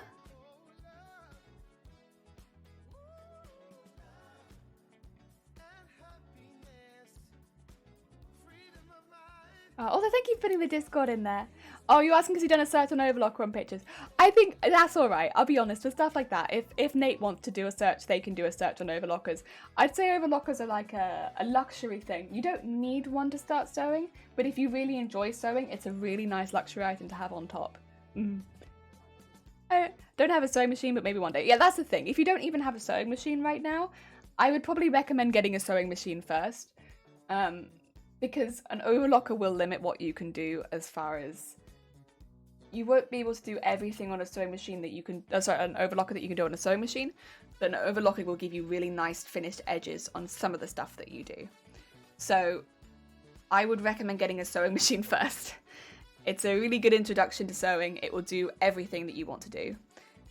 And then if you really love sewing, come back and look at overlockers, if that makes sense. So get the sewing machine first. Because let's be honest, I've been sewing on a sewing machine now for like more than 10 years, and I've never got an overlocker, nor have I ever needed one. It's just, if I wanted to cut down my time on some of the seams, I could by getting an overlocker. It would cut down my time. But it wouldn't, nothing is impossible to me right now with my sewing machine. Yeah. Yeah, they'd have it on the Great British Sewing Bee for sure, yeah. So I've seen wedding dresses with like mesh or lace, basically turtlenecks, but not actual turtlenecks. Yeah, so on wedding dresses, they'll often have mesh really high up, and that's so often they'll have mesh like really high all the way around here. That's so that you can put appliques and like lace pieces all the way up if you want to, so that you can like sew them into the mesh. Often that's what it's for. And they'll have them on the back as well, so that you can have an illusion back, so that it looks like your back is open, but then you have like lace going onto your back. And that's the only way that you can have the lace float onto your back like that. So that's quite common. Yeah, it looks really pretty. On lingerie, do I see it very often? In bodysuits, you can get a lot of mesh. The thing is, the mesh needs to fit quite well. Because if it's gapping or gaping, you'll notice it. You'll get like a. It depends. In bodysuits where you can have a stretch mesh, it will look really good. In things like bras where there's not a lot of stretch at the front, you have to be a bit careful. Because if there's no stretch here and nothing is stretching, and then you put something in here that also doesn't stretch or that does stretch, it'd have to fit you perfectly. So it'd almost have to be like a bespoke bra for you. Yeah, does that make sense? The way that it works in wedding dresses works so well because there's a bespoke for the person. And they work well in bodysuits because they're stretchy, so they fit more people. But in bras, it might be a little difficult because it wouldn't fit a wide audience of people as well. Because it fits somewhere in between. You could do it, but you'd really have to make sure they fit, and I don't know how well that would work. I hope that makes some sense. It says that sewing machines can do like zips and buttonholes and stuff, whereas overlockers can't. Yeah, overlockers are more specialist kit. I would class it as, I'd class it as luxury / specialist kit. But yeah. Sewing wise, you need 2 pieces of fabric together, sew a little bit, take a needle out, fold it right over, sew on a traditional sewing line, and an overlocker, you don't need to do the folding and sewing it together in one go. The traditional sewing machines are all round and basic, yeah. I went to a sewing course years ago and got an overlocker for that purpose. Haven't had any reason to use it, but I have it. So overlockers are more like an industrial machine that does some more specific. Yeah, it's very much like specialist stuff. I would never recommend it to get as your first piece of kit. Because they're expensive and specific, and they're it's like something you get when you've been sewing for a long time, not something you get immediately. And I've come across a lot of people that have considered it because what they do is great, but it's a big risky buy for someone who might never use it. Yeah, I was wondering if lingerie would ever have it, because wouldn't, if you had to design with it, wouldn't you have more room and design with really vibing with it? Yeah, it would look beautiful, but I'd be very hesitant to design with it as far as if it was something that I was going to donate, because the likelihood of somebody else being able to use something that I'd made for myself would be very difficult. And it'd be difficult to size it for other people too. The only way that I could really see myself using it would be a stretch mesh for a bodysuit. Bodysuits don't have built-in support either, so it would be a decorative piece of lingerie. Yeah, as a bodysuit. Lingerie is a weird word to spell. Oh yeah, I can't spell lingerie. I've been working in lingerie for years and I'm like, lingerie. Spell it. Stupid word. It's just one of those words, because it sounds different to the way that it's spelled. It's like thumb. Stupid word. Can't spell thumb. But yeah, I hate words like that. Oh dear, wait, I need the next one up. Oh dear. Let's do Bellsprout. Bellsprout! Bellsprout's my favourite Pokemon. My favourite. This is my favourite bean. So you have to do a nice design, because this is my favourite, okay? Nice design, because this is my favourite.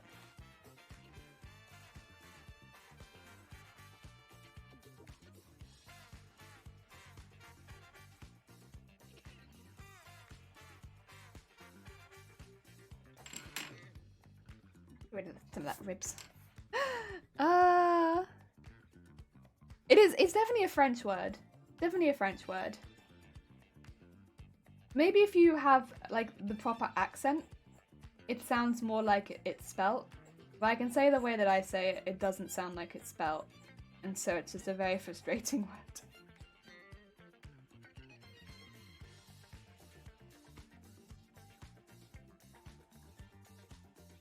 It's like a Y word. Why? I don't want to say it. Why? Weepinbell! So Bellsprout's my favourite, but I do like the evolution too, and they've got, again, more details, so I bought them in. They are my favourite. They are so... I just love their walk cycle. They make me so happy every time that I see them. They are my favourite Pokemon. Which never seems to get a plushie, but whatever. I'm not salty about that. It's just, you know, it'd be really cool if somebody decided that like the Pokemon headquarters, that my favorite Pokemon could get like a plushie or something, that'd be really cool, you know? Then maybe give it some like seasonal stuff. That'd be cool too. I'd like to see a Christmas Bellsprout. That'd be adorable. Why does Bellsprout not get any love?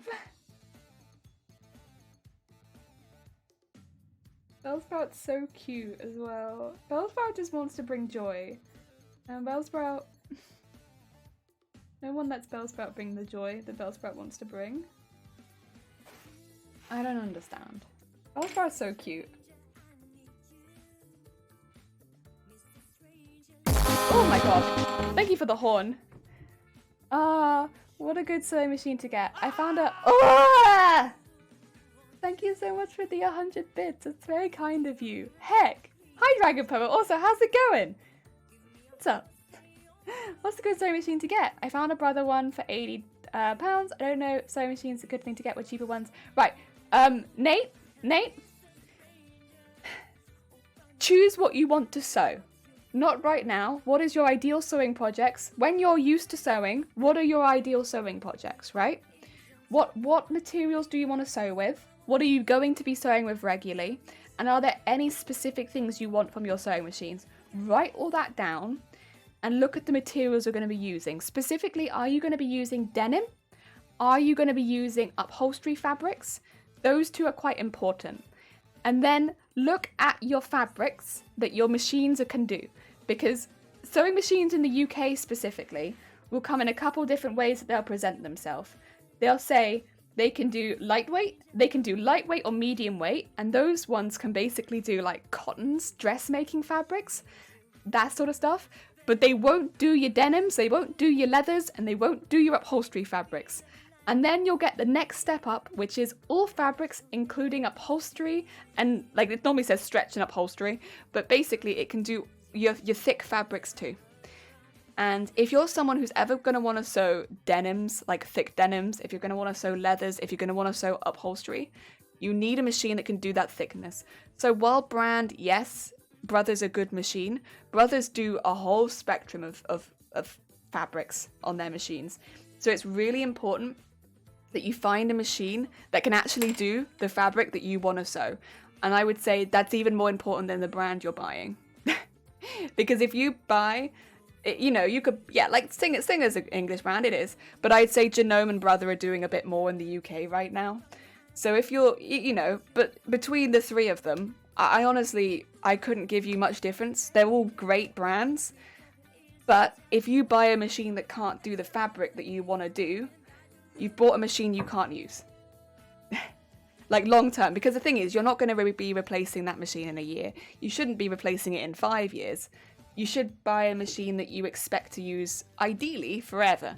So, and normally there isn't that much difference in price between the medium weight fabrics to the all fabrics.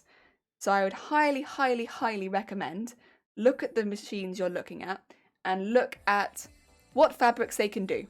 Because they normally put it right near the bottom. It's really crafty, and I've ranted about this a fair amount, that it really bothers me the way that they market sewing machines, because it catches a lot of people out and they end up breaking their sewing machines a couple months into using them, and they're like, I don't understand why my sewing machine is broken. The reason is because you've tried to put a denim through a lightweight machine, and that's why your sewing machine breaks. And it won't suddenly be covered under warranty, because you know what, you went against what your sewing machine said it could do. You don't get your money back, you need to buy another machine, and it puts people off sewing. Because they spent all of this money when they could have spent 30 quid more on a sewing machine that could have actually done the stuff that they've done. And I mean, it's on the marketing of the sewing machines. You need to find an assistant that can actually help you. It bothers me so much the way that sewing machines are, you know, sold to people, at least in this country. The most important thing, screw all of the little bits and bobs they try and sell you on, like buttonholes and threads and stuff like that. You're a beginner sewer. It doesn't matter. You will learn with the machine that you get given. You will learn with it. It doesn't matter. The only thing that matters is how much fabric it can go through. Like, is it a lightweight? Is it a medium weight? Or can it do all fabrics? That's all that matters. And all that matters is getting what you'll actually be using the machine for. That's what I'd say. Because you know, you'll save yourself money in the long run on needles because you won't be going through needles like nothing else. You won't break your machine in the first month, probably, unless you do something wildly wrong, because your machine will actually be strong enough to go through the fabrics you want to sew, and you should have a machine for life. Unless you want to upgrade later on along the line for like the extra doohickeys and stuff like that. But I wouldn't recommend, you know, buying a really, really intense machine off the bat because you'll be overwhelmed with stuff that you don't know how to use. And I wouldn't recommend buying the cheapest machine either because the likelihood is they're selling you on something that you can't use because it will be like a handkerchief machine is what I'd call it. A machine that can only sew hankies. Anything else, you're screwed on. It bothers me so much, sewing machines. Excuse me. The way they're sold to people, it really is to catch people out. And then you break your machine. What do? You buy another machine. And now you've spent 200 quid on a machine that you could have spent half the amount on if you just got the right machine. And it's really sneaky. It really is. And I'd say every brand does it. It's not a specific brand. Yeah, it's really sorry, you caught me on something that I'm very passionate about, but it really does bother me, the way that they market that. It's just, you need to find a sewing machine that sews what you want. So, what do you want to sew? Do you want to sew thicker fabrics? If so, you need to find a machine that can sew thicker fabrics. And what you'll be looking for is, can sew all fabrics, including stretch and upholstery, or including stretch and denim. That's generally how it's put in the UK. Outside of the UK, I'm really sorry, I'm not exactly sure how they sell your sewing machines to you. I'd assume it'd be something similar. But you're looking for that, you know, thicker fabric that it can sew through. If you're only going to be doing quilting, or if you're only going to be doing thinner fabrics, you don't need to spend that extra 30 quid. But if you are going to be doing thicker fabrics at any point, or if you're giving a sewing machine to someone who's younger, who's got like going to be doing a sewing course or something like that, please don't get this cheaper machine because my god, they're not going to be able to use it for 2 weeks.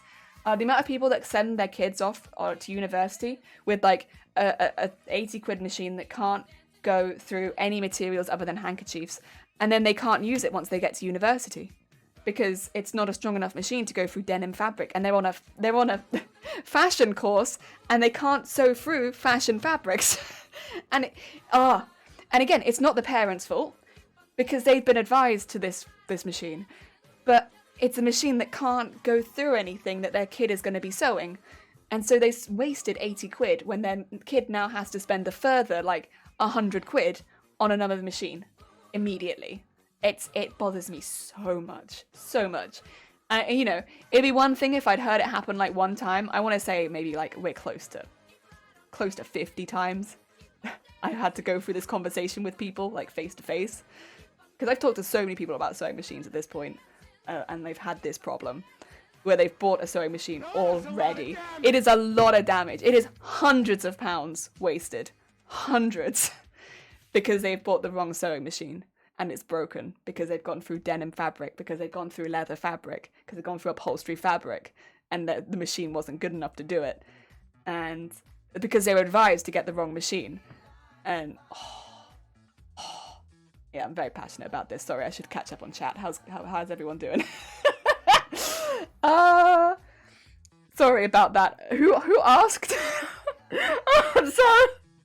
Whoever asked, I'm very sorry.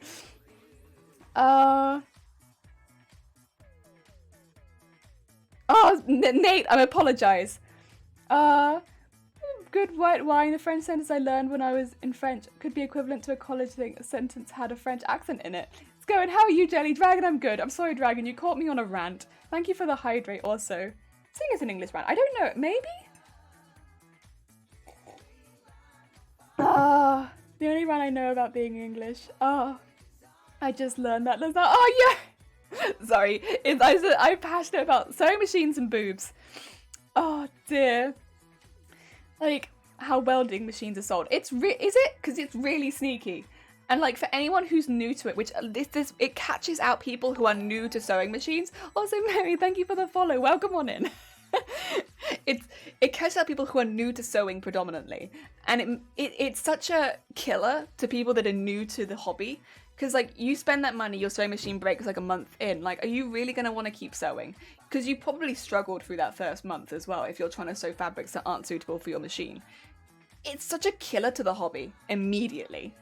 It sucks because like I want people to love sewing, right? I really do. And so when you come in and you're immediately faced by this like straight up paywall hurdle, it's horrible. It's awful. I hate it. I hate it so much. Dearie me, your clip, the angry clip.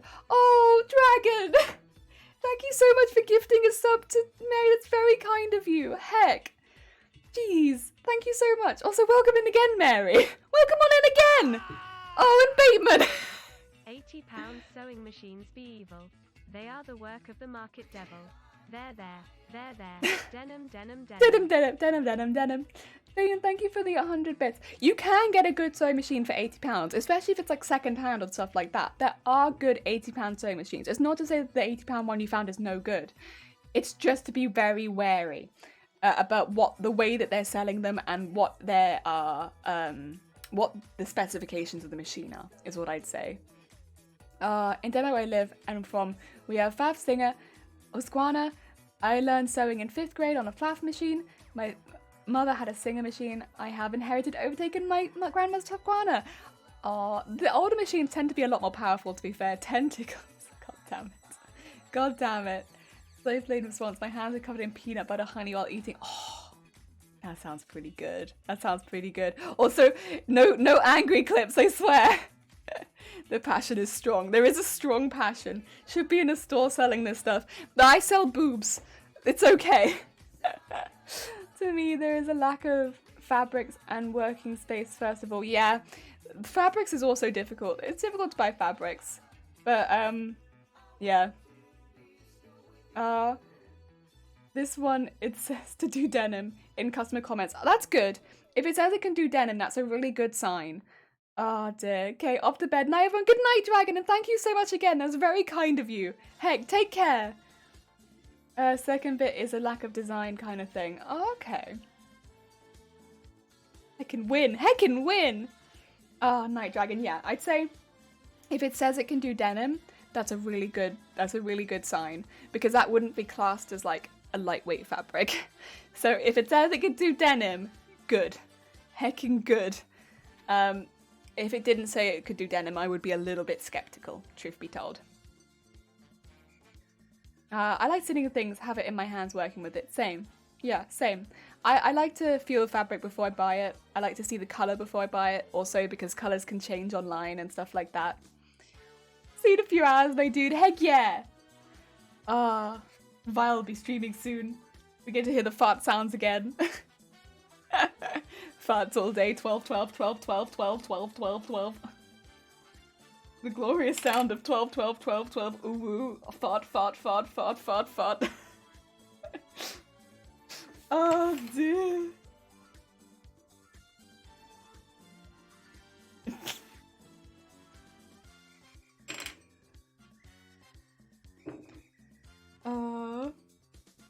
Ooh, fart sounds. Yeah, Val's got fart sounds for days. I used to do stuff like this for people that wanted to get into welding. Imagine going into a drag. Hashtag 12% for live. Thank you so much for the 100 bits. That's very kind of you. And thank you for 12%! Heck yeah, 12. I used to see stuff like this for people that wanted to get into welding. Imagine someone going to school for welding and they're responsible for almost 600. Yeah, it's a lot. It's really difficult with sewing because I do cosplay predominantly, bear in mind, and so there's often two routes people go for cosplay. They go down the foam smith route or they go down the sewing route. And the sewing route has such a high initial paywall anyway of sewing machines. Sewing machines are expensive. They are. And like with foam, the foam you can buy, and you can buy a heat gun. Heat gun is a lot cheaper than a sewing machine. A knife is a lot cheaper than a sewing machine. Like, getting the sewing machine is really expensive comparatively to the stuff that you need to buy for foam to get started. And so a lot of people will initially just not go for fabric at all. So when people are getting into sewing, it's so important to get the right stuff. Oh, thank you for the 100 bits to go 12.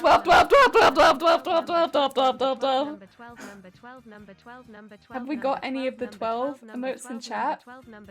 Can I get a 12? Can I get a hecking 12 in chat? Did it cut off the 12s? Did it cut off the hecking 12s? How dare. How hecking dare. Where are my 12s? There they are.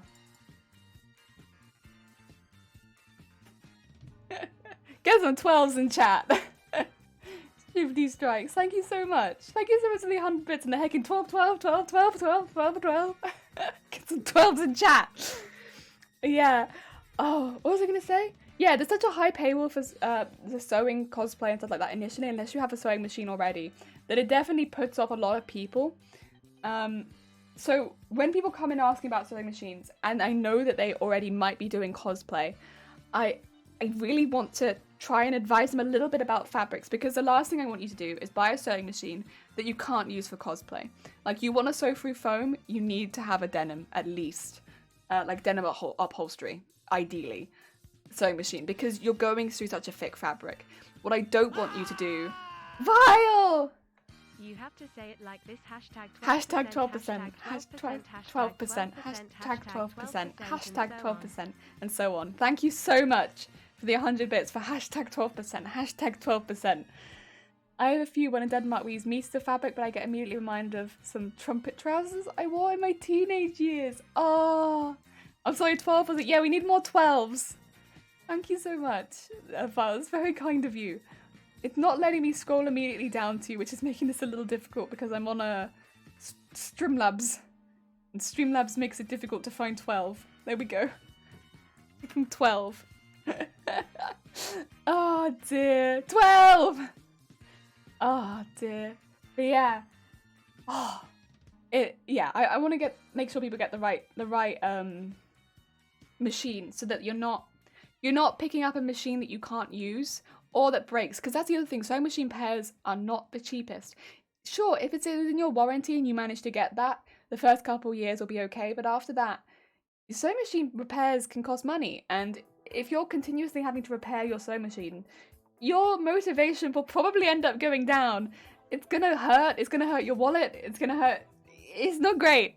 And also, you could hurt yourself. That's the other thing, would be if you're going through fabrics that... Shifty Bluke! Oh, you mean like this? 12%, 12%, 12%, 12%. Thank you for the 100 bits. 12%, It's very kind of you. You don't have to do that, but it's very sweet. 12%, 12%, 12%. 12%! Yeah, if you're going through fabrics that are too thick for your machine, you could snap needles, you can hurt yourself. I mean, the other thing is... Vile! Vile! Thank you for gifting a sub to Yo! Thank you so much, it's very kind of you. Heck yeah, welcome on in, Yo. You got yourself some jellies now. Oh dear. Oh, but yeah, if you get a... Oh my god! Shifty Bluke! Shifty Bluke! Thank you so much for gifting one to Nate! Nate, now you're stuck here. You're stuck here like, God, I wish I hadn't asked about sewing machines. I wish I hadn't asked.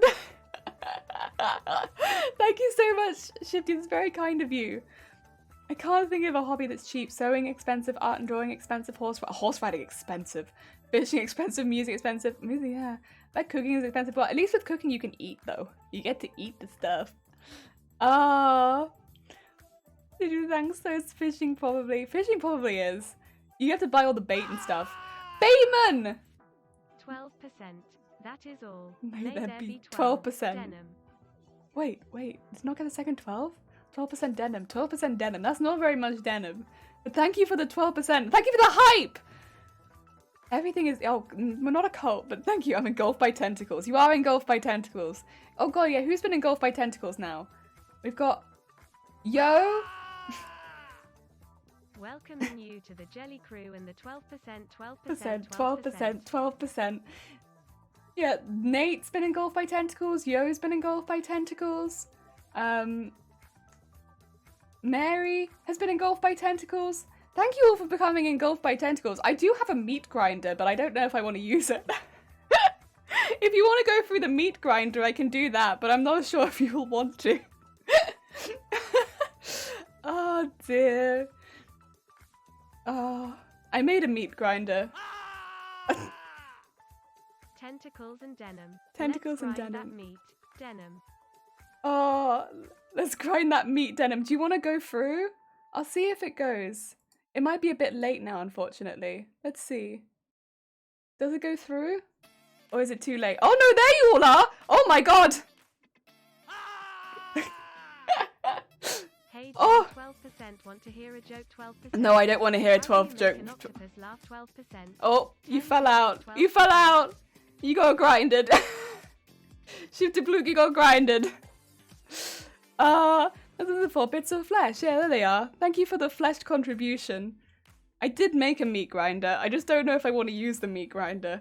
Because it's kind of grim, you know? Oh dear. You gentle giants who would ever blather about your secrets to others is faithfully wait for your stable day over.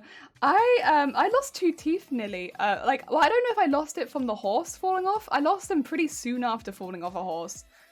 I fell off a horse and I think their name was Trixie, and I got my boot stuck in the saddle, so I went behind it for a bit, but not for too long. It didn't kick me or anything. I just got stuck and went behind it for a bit. Yeah. I was a kid though, so it was alright. Bits for the grinder. No, wait, if you're doing bits for the grinder, you want to do them as ones, right? So, thank you for the 80 bits for the grinder. No! into the grinder. I did fell on. Jelly Felland Horse. I did fell on horse. Thank you for the 100 bits. It's very kind of you. I'm just curious about whether or not your bits get grinded. Wait. Oh! I saw in the pot. I saw in the pot. Did you get in this out of right away? Yeah, I did get. Well, no, not immediately because I was like kind of injured, but like I did get back in. Yes.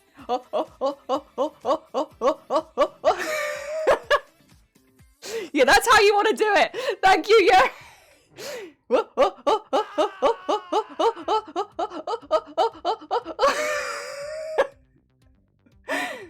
See, that'll push other people out into the grinder. What's gonna happen is, thank you for the 25 bits, thank you.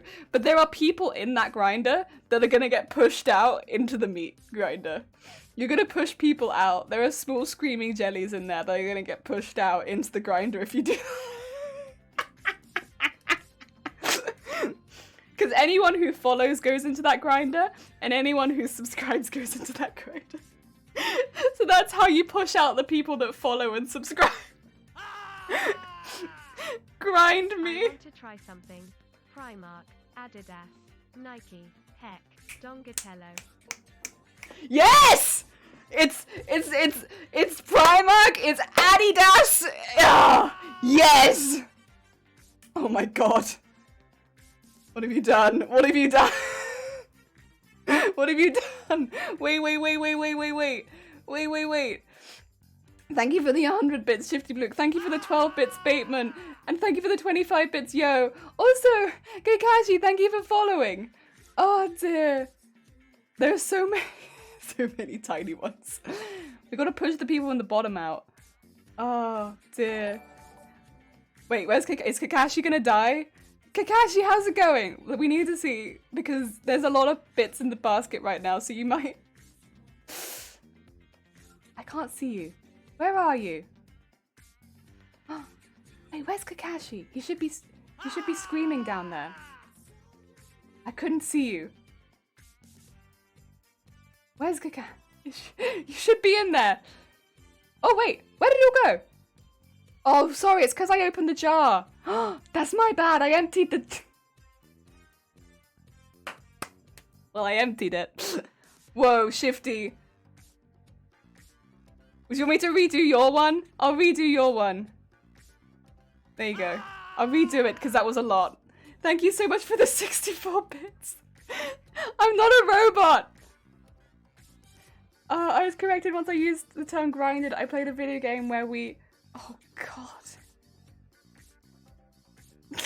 I used a video too where we control virtual tanks around the map. The tanks are from between World War I to long after World War II. We speak of grinding when we're about to get some battles played that earn credits or experience points for either tanks or crews. Got corrected to say ground in the past term. Oh!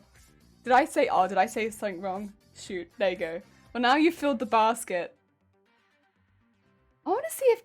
I'm sorry, Kakashi. I'm going to drop you again. I just want to see if you actually dropped. I'm confused, because I didn't see you go. There you are! Okay, you did drop. You died, though. I'm sorry. But you did drop! Okay. All good. You didn't make it. I'm sorry. You did get grinded, but you're in. I was worried that it wasn't working for followers for a second then. I was like, shoot. Where'd the followers go? The followers are meant to go into the meat grinder. Wish they did. Oh dear. Ground. It's because Shifty just filled it with bits. Oh dear. Welcome. Sorry you got grounded. Ground. Shifty bits. Very shifty bits. Filled specifically so that nobody survives, right? Okay. I'm gonna do, I think, a leaf over... Sorry, we are designing bras. I just got a bit distracted. I'm gonna do a big leaf, I think, over one of the cups here. Kind of like Victory Bell. Has the big leaf over their head. You know? I think that might be cute.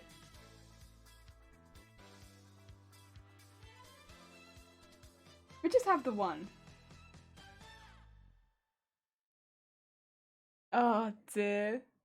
A 64-bit support. Grounded is something chicken gets when they've been badly behaved and something wrong. They got grounded. They got grounded. Should I have farty bits and fill a... Yes! Fill a toilet! I believe in you, and I believe in the stream to fill the toilet. They can fill a toilet. Easy peasy. Fart bits. Gas. Thank you for the gas, everyone. I appreciate it. Just all of the gas. That's what you could do. Everyone just donates gas. To be fair, everyone does just donate gas to your stream file. Have you noticed that everyone won't stop donating gas to your stream? It's just constant gas. Oh dear. There we go. And then we need kind of a similar shape on this side, but I'm just gonna do the... with like a red rim, I suppose.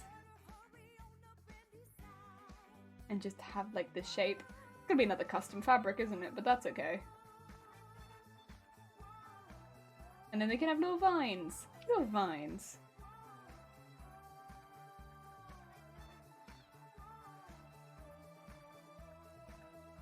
That's pretty cute, to be fair. It gives it a little different from one to the other. They do. Toilet stream. Oh yeah, some people have hot tub streams, but Vile has toilet streams. Oh dear. Poor Vile. Vile does not deserve. But also, looking forward to your next toilet stream, Vile.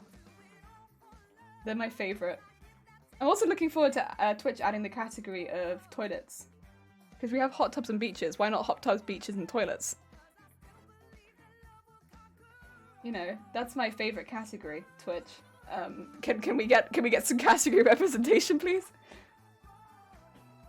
I want my category represented. But I was thinking about like the spine in the middle of the body being a plant stem, and leaves go up and down it, so the tip of the leaves on the outside of the boob brow things. Oh, shoot. Welp. Amaranth is writing all of this down. Like, wait, I've yet to stream from the toilet. Ah, shoot. Well, now I've made the elastic the stems. Which, to be fair, is still kind of on the outside, but I don't know.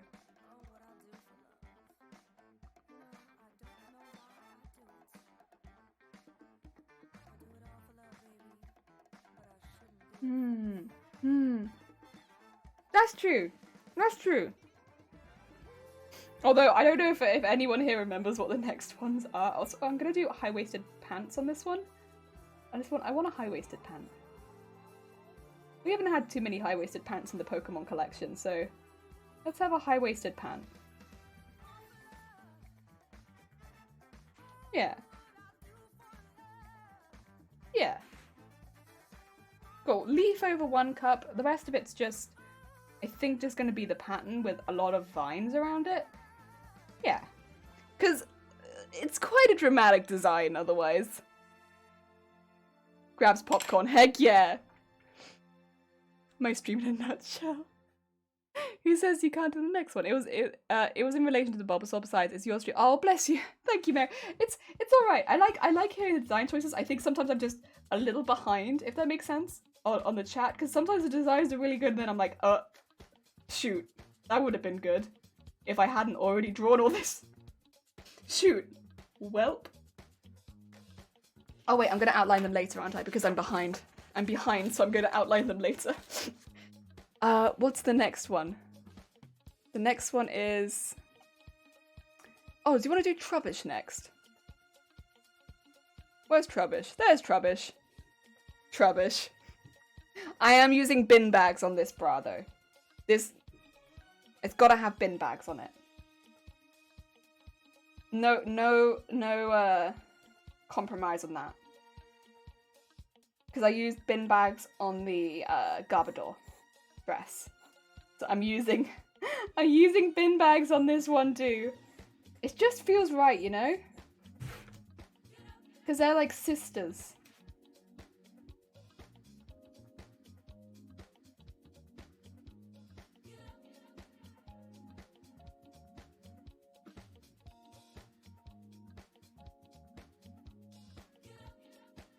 There we go, and another one.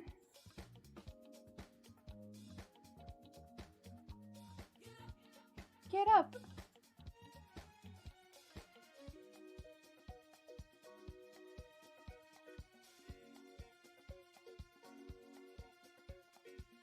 There we go.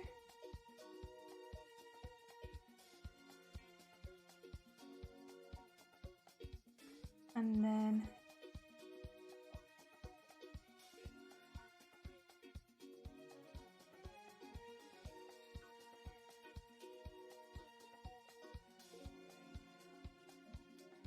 nice. Cool. Okay. Woman figure. Done. Trubbish. You're behind because of chat? No, I think I'm just behind in general. Just generally behind. I mean, I actually, to be fair, I'm like a whole week behind what I wanted to be. I could do the big bow in the middle because of the big Trubbish bow. The one thing is, I will say, it's kind of similar to what they had on the other ones though. The way that we did the,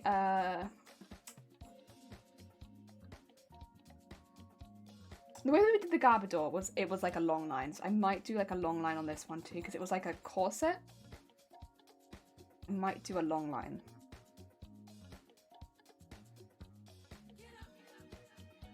With a half uncover on the chest. And then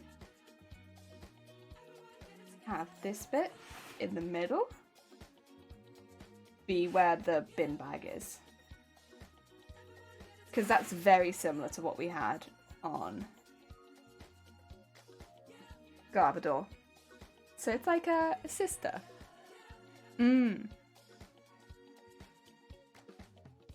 Each Bob looks like a full bin bag. What do you mean? What do you mean?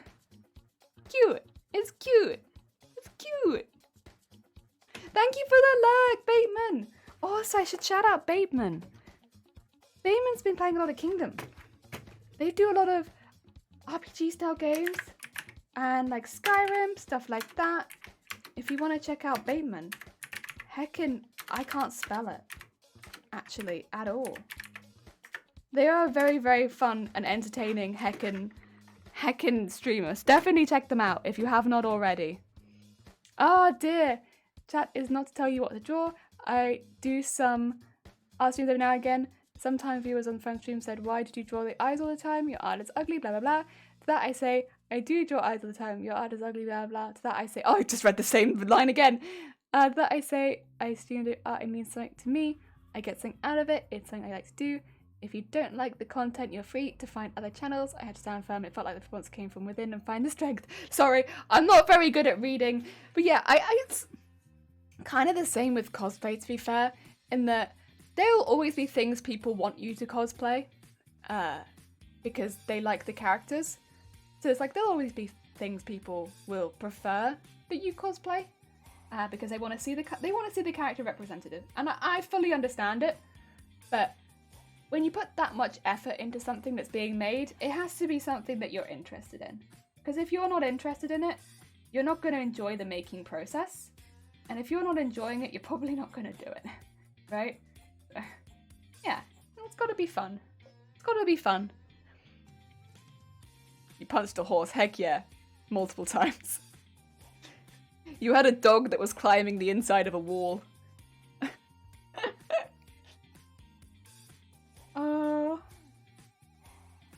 I might have this bit also be bin bag too.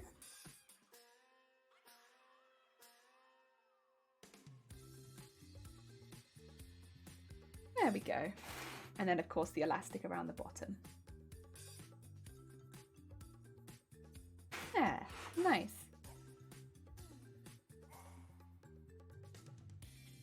Very nice. So we have the big bow in the middle. I really want bin bag in this. I like sewing with plastic. So bin bag, bin bag, bin bag, bin bag. And I think it will look cute. People questioned me last time I put bin bag in my work. It didn't smell cute, but it did look cute. This is probably going to be one of the ones I can't sell. Not sell, donate. But I couldn't sell it either, but donate. And then I think I'll just put like the trubbish like arm texture on this bit. Which is like the garbage kind of look, which is very similar to Garbodor, to be fair. We might have some of that spare fabric around. I can have a look for it.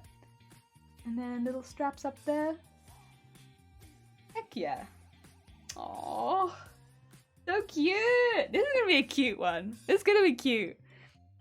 In this case, it was Tank Viewer who had seen my art stream. I was walking on a mountain line from a draw along some time ago. Oh, I see. Okay, that sounds nice. I think that's the thing though, is like I only tune into streams that I want to view. Personally. Everyone's different, but I only tune into ones that I want to view. Which is often because of the creator, but also partly because of the content. So it's like, there are streams like Vile, who is in the chat, who has such a enticing personality. They're very charismatic. So really like that charisma is what will draw me in, I think, as a viewer. As well as like what they're doing is interesting, but it's not something that I would go watch a stream for, which is the modeling of Nerf guns. But their charisma and the stuff that they make is kind of what keeps me in the streams a lot of the time. Like it's an entertaining, creative stream, and I do like watching creative streams, to be fair. But the charisma of the stream is what keeps me there. I'd say it's the same with Yo. Like, Yo is such a charismatic streamer. Like, the reason that I want to stay is because I want to stay within that community because I'm happy to be there. Like, I am happy to continue watching that stream because, you know, it's a happy atmosphere. I want to stay in that happy bubble with the other people that are there interacting with the chat. Like, I'm a lurker, really. But, like, I feel happier as part of my day for have been there. So I would put them in that category, like Yo, Vile. Like, I don't often watch gaming content. I don't often watch Nerf modding content. But for both of those streams, I've had a happier day for having been there. And then there are other content, like Mikey Mega, a fantastic artist who I watch to learn from. Like, I go and I watch their streams and I feel like I come back better educated on drawing. Like, they're also a fantastic streamer, they're also very charismatic, but whenever they're streaming, I really do go to learn. And there's a lot of, like, Isoceo is another person who comes to this chat, where I will lurk to learn. There are people who I will lurk to learn in. I don't often chat in a lot of streams, but there are places where I go to relax and chill, and there are places where I go to learn. And then there are also craft streams I'll just put on in the background sometimes, where I'm just like, I want to craft along. So I'll just put you in the background, and it's just perfect chill vibes for crafting, or like, I don't know how to put it, but it's the streamer that will often keep me there rather than necessarily the content. because I don't always have an interest in what a streamer is doing. But if the streamer and the community is chill, then I'll want to stay. Yeah. Yeah. So even if you were drawing a mountain lion and mountain lions were like my least favorite animal, I wouldn't ask you to change what you were doing if I had an interest in you and your content, you know? I don't know. So I think when people come in and ask you to change what you're doing, they don't probably have so much of an interest. They just want to see something made. It's a bit different. Most tank viewers... Oh no, it's all good. It's all good, don't worry. Most tank viewers, which are trolls, so of course, artists not like their field, they don't feel comfortable, they can get streamers down. The content of streamers not what they're strong in. Yeah, that's where I like the stream too. It's a vibe, it's a heckin' vibe. Also, Hilda, welcome on back. I hope you're having a good day. I hope you've managed to get some snacks. High five. I hope you managed to make a good clap sound, both of you. Art and craft streams are completely different mentally and attitude in general, and yeah, for inspiration and motivation. I also like, though, I'm trying to learn Dead by Daylight at the moment. So I've been lurking in Dead by Daylight streams. Just to get a groove for like how people are doing in Dead by Daylight streams. Like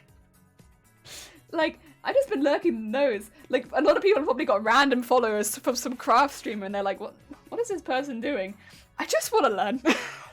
I just want to know what makes you so good at this game. So I'm just following Dead by Daylighters. So I could be like, listen, I just want to know why you're so good at this game. Just don't mind me. Just dropping on by. That's how I feel about a lot of art streamers. Also, thank you for the horns, eh? Super chill vibes. They're good to have in the background of nice communities. I think that's it, isn't it? It's like the chill vibes. Like, I like the Dead by Daylight streams, but I couldn't do technical drawing while watching a Dead by Daylight stream, personally. Some people can. I could not. But I like the atmosphere for the hype. Yeah, it's a good hype atmosphere.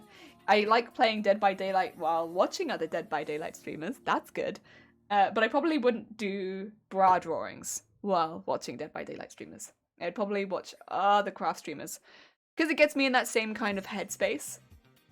Yeah. But it's not that either of them are bad streamers or anything like that. It's just what I prefer. Yeah. Also, isn't this a cute set? Like, it's kind of retro, and it's really cute. Like, ignore the fact that it's for Trubbish. Like, so the parts that are stripy, those are the parts that we'll make out of crinkled bin bag. And I swear, it looks good. You don't think crinkled bin bag looks good until you see crinkled bin bag sewed into your clothing, and then it's like, oh, beautiful, chef's kiss.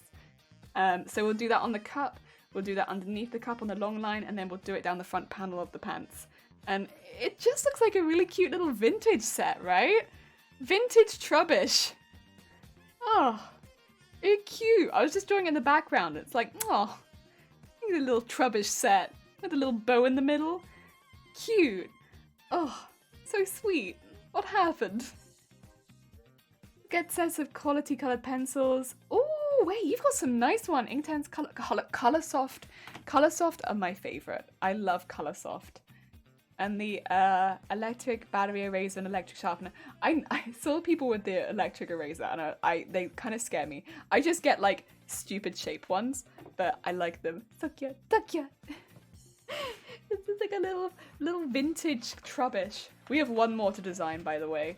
It's the stupid one that Shiny recommended, but it's kind of funny. Lorsis. Look at it. Look at it. What is this? What is this? What is this? What Pokemon? So look, what? I was like, Shiny, I need a Pokemon for my last bra, and Shiny was like, how about Solosis? What? This one. Why this one? It already looks like a butt inside of gel. It just looks like a butt inside of gel. As for Faber-Castell, got some clutch pencils, leads, and this set of polychromos. Okay, the watercolor set. And the pit... Okay, pastels kind of like rub me the wrong way. I love watching other people draw with them, but I'm just always a bit like, but they look beautiful. Caran d'Ache, the luminescent set. Okay, I know. Shiny, what is this? It's like a butt within jelly, right? You posted a pic on me with on Discord. Did you? Ah, you got it in the post! Heck yeah! And it was almost stolen. Caught the thief on camera though. Oh my god! Heck yeah! Oh, I'm glad it came. Aw, wait, your cat looks so guilty. Why does your cat look so guilty? Yay! Heck in there he is. Oh, big old jelly. Your cat looks so guilty, and the jelly does low-key look a little angry. He's got like the forehead wrinkle. He looks like a little bit pissed off. Yay! No, I'm glad he got to you. Heck yeah. Whoop whoop. Oh dear. Right, I need to shrink this Solosis. Shrink the jelly butt. We don't need the Solosis to be quite so large. That's because she is guilty of multiple counts of attempted squidnapping.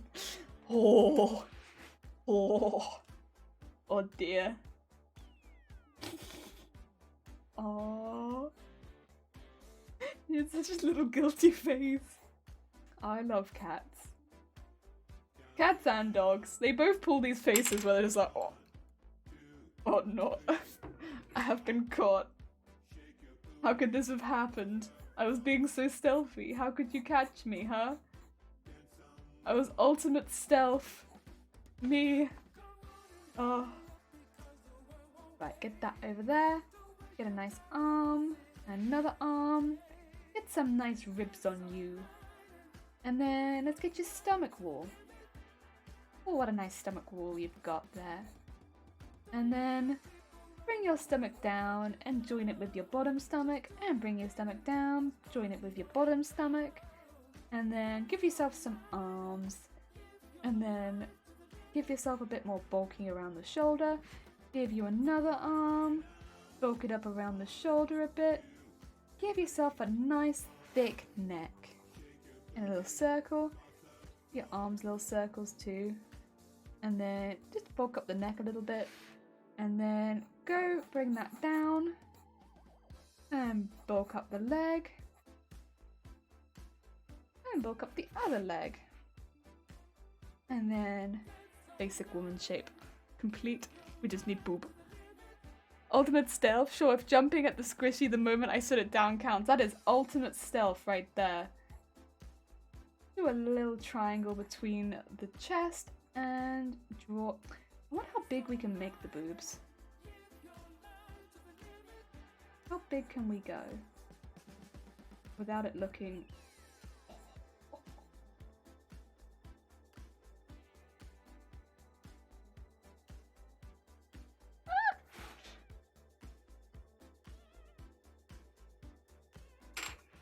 Oh, that's a big boob.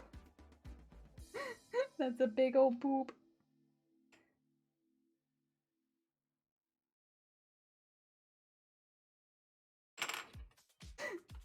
How big can I make them? I mean, that's not so big. I mean, well, they are oversized.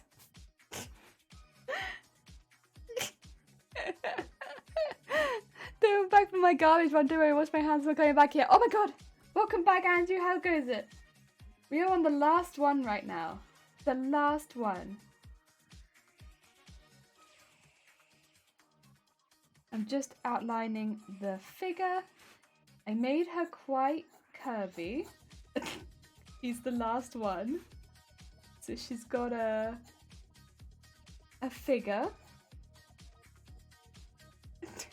Boob. Yeah. Heck yeah. Big boob. Is this Pokemon a butt? No, it's Shiny's choice. This is Solaris. Or Soloris. Solosis? Solosis. Yeah.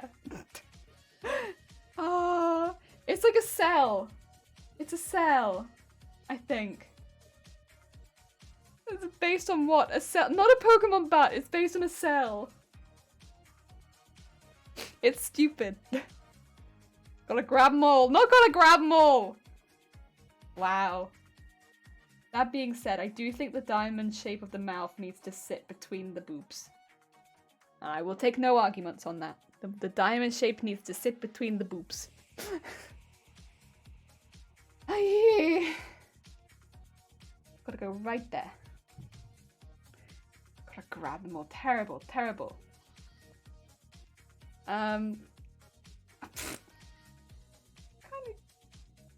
I'm gonna put like a color under here. Thank you for the horn, and then maybe do like a green elastic so it looks like there's like a green edging. Because otherwise, oh my god. We need it to look round. You know? Diamond shape to sit between the cheeks. No, although we could do that if we did a back to it. We could have the pants be like, we could have a diamond shape to sit between the cheeks. Oh. Now you're thinking with fire. Let's go. Let me just draw a butt real quick.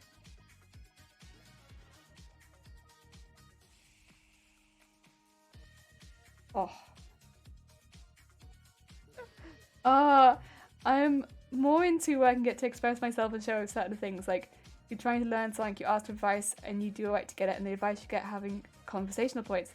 Some tell me platoon with others. Platooning is when you group up with 2 other players in the tank game and you go into battles together. Others say be a lone wolf, play games for yourself on your own. I don't know about the rest of you, but I'm getting confused. I like both. Like, sometimes I want to play on my own. Like, I just want to play games myself. But I don't want the stress of having to, like, you know, feel like I might be letting the team down or like stuff like that. So sometimes I like playing on my own. But sometimes it's nice to team up with other people, right? And like do like a little squad. But I think both is good. It really depends on like what you're going to enjoy the most in that moment, I think. Yeah. Oh, I've done it like it's a front. I'm not doing a front. This is a butt, not a front. Oh dear. So easy to get confused.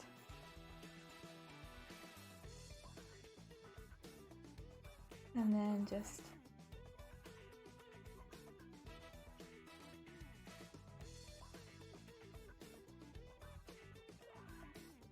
So...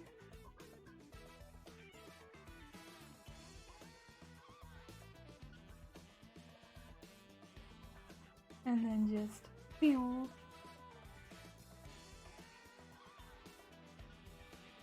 And then take that up.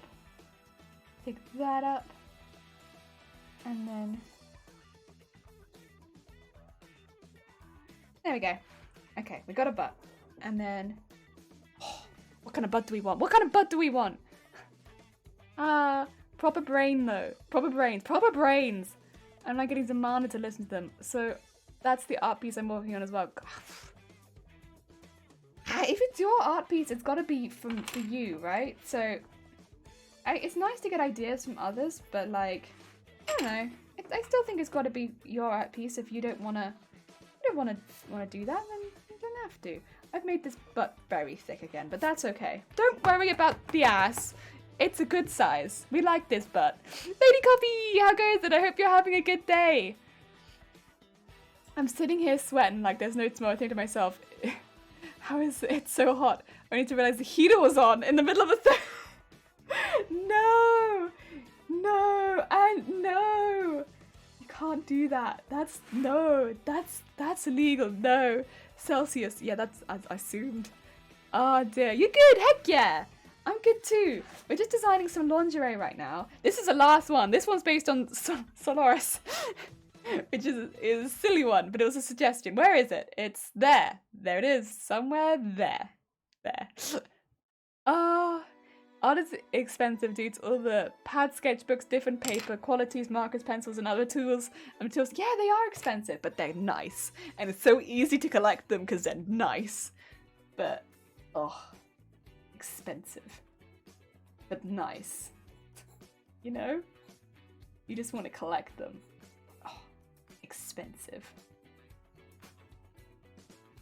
Bikini briefs on this one, by the way. I know we haven't finished the bra, but I've decided that the bottoms are going to be bikini briefs. Because that means I can do that across the butt. There you go. Make it a bit cheeky, but that's cool. Ah, dear. Even got a few boxes of Copic markers. Ooh, lovely. 720p? Potentially. I have no idea. Maybe. How's it going, Luna? I hope you're having a good day. Jelly poke in the butt Pokemon with a pen might be TOS. Your TOS.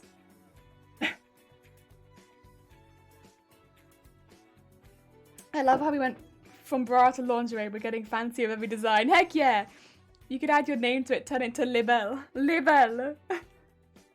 Label TOS. Sorry, Vile. Should I put the maybe butt shape on the cup?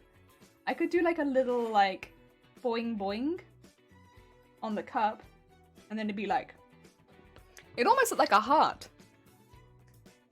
Can that swirl on the Pokemon be a tail? Like a big tail? Well, I have kind of now put a diamond between the cheeks. I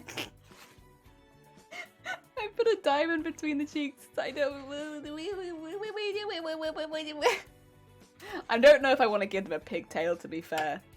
It might be the thing is, it might make it look like something else, which it's not a different Pokemon. But I do probably need to incorporate the swirl somewhere. I think I might put it on the strap, to be honest, so that it kind of still looks like it's coming out of one of the heads. Because that way, it doesn't make it look more like a... Because it's not a pig character, it is a cell.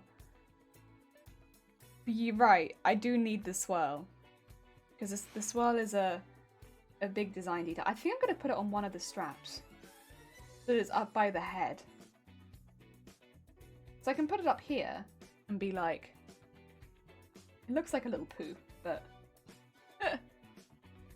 There you go. And just have it like wrap around one of the straps, like that. God, it's a weird shaped cup. But I can also have like a mesh over the cup so that the... Oh, I could actually... You know what might be really pretty?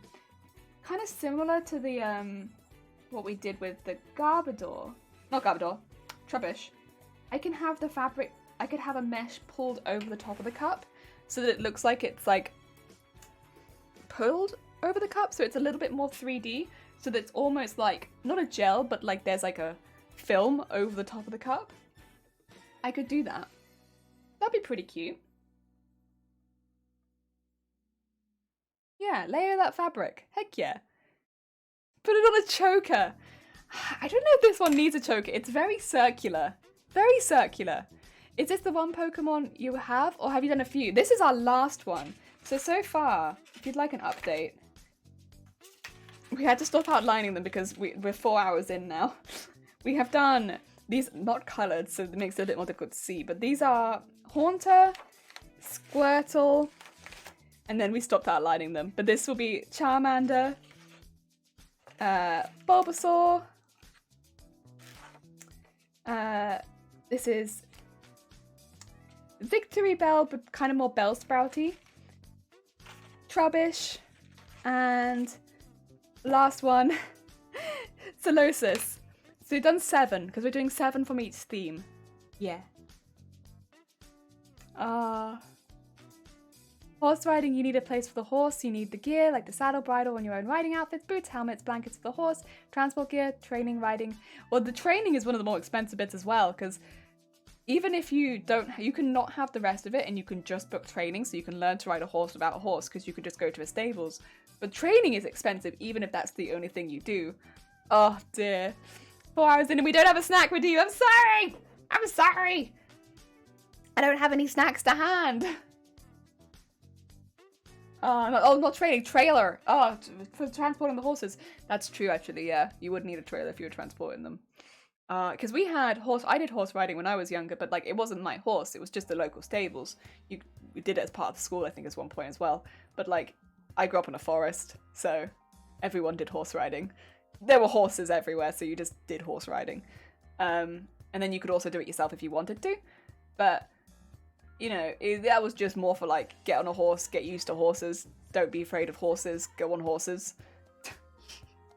You know, that kind of thing. Which I think is good, but...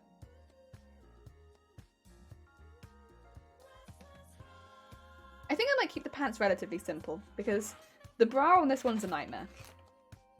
The bra on this one's an absolute goddamn nightmare. Pokemon bras. Sounds interesting. Iceman, how goes it? Yeah, so we have horror bras. So far, we've already done those. And then today, it's the Pokemon bras. Never cared for horses, maybe because I've already always had to clean the stables. I mean, horse poo is not so bad. Horse poo, out of all of the animal poos, is, I would say, one of the easiest. Like, have you seen cow poo? Cow poo? Oh. Cow poo is I want to say, oh. That's something else. You know? Like, horse poo is alright. Like, it doesn't smell as bad as some other poos. And it's, it dries pretty quick, and it's kind of all clumps together. It's alright.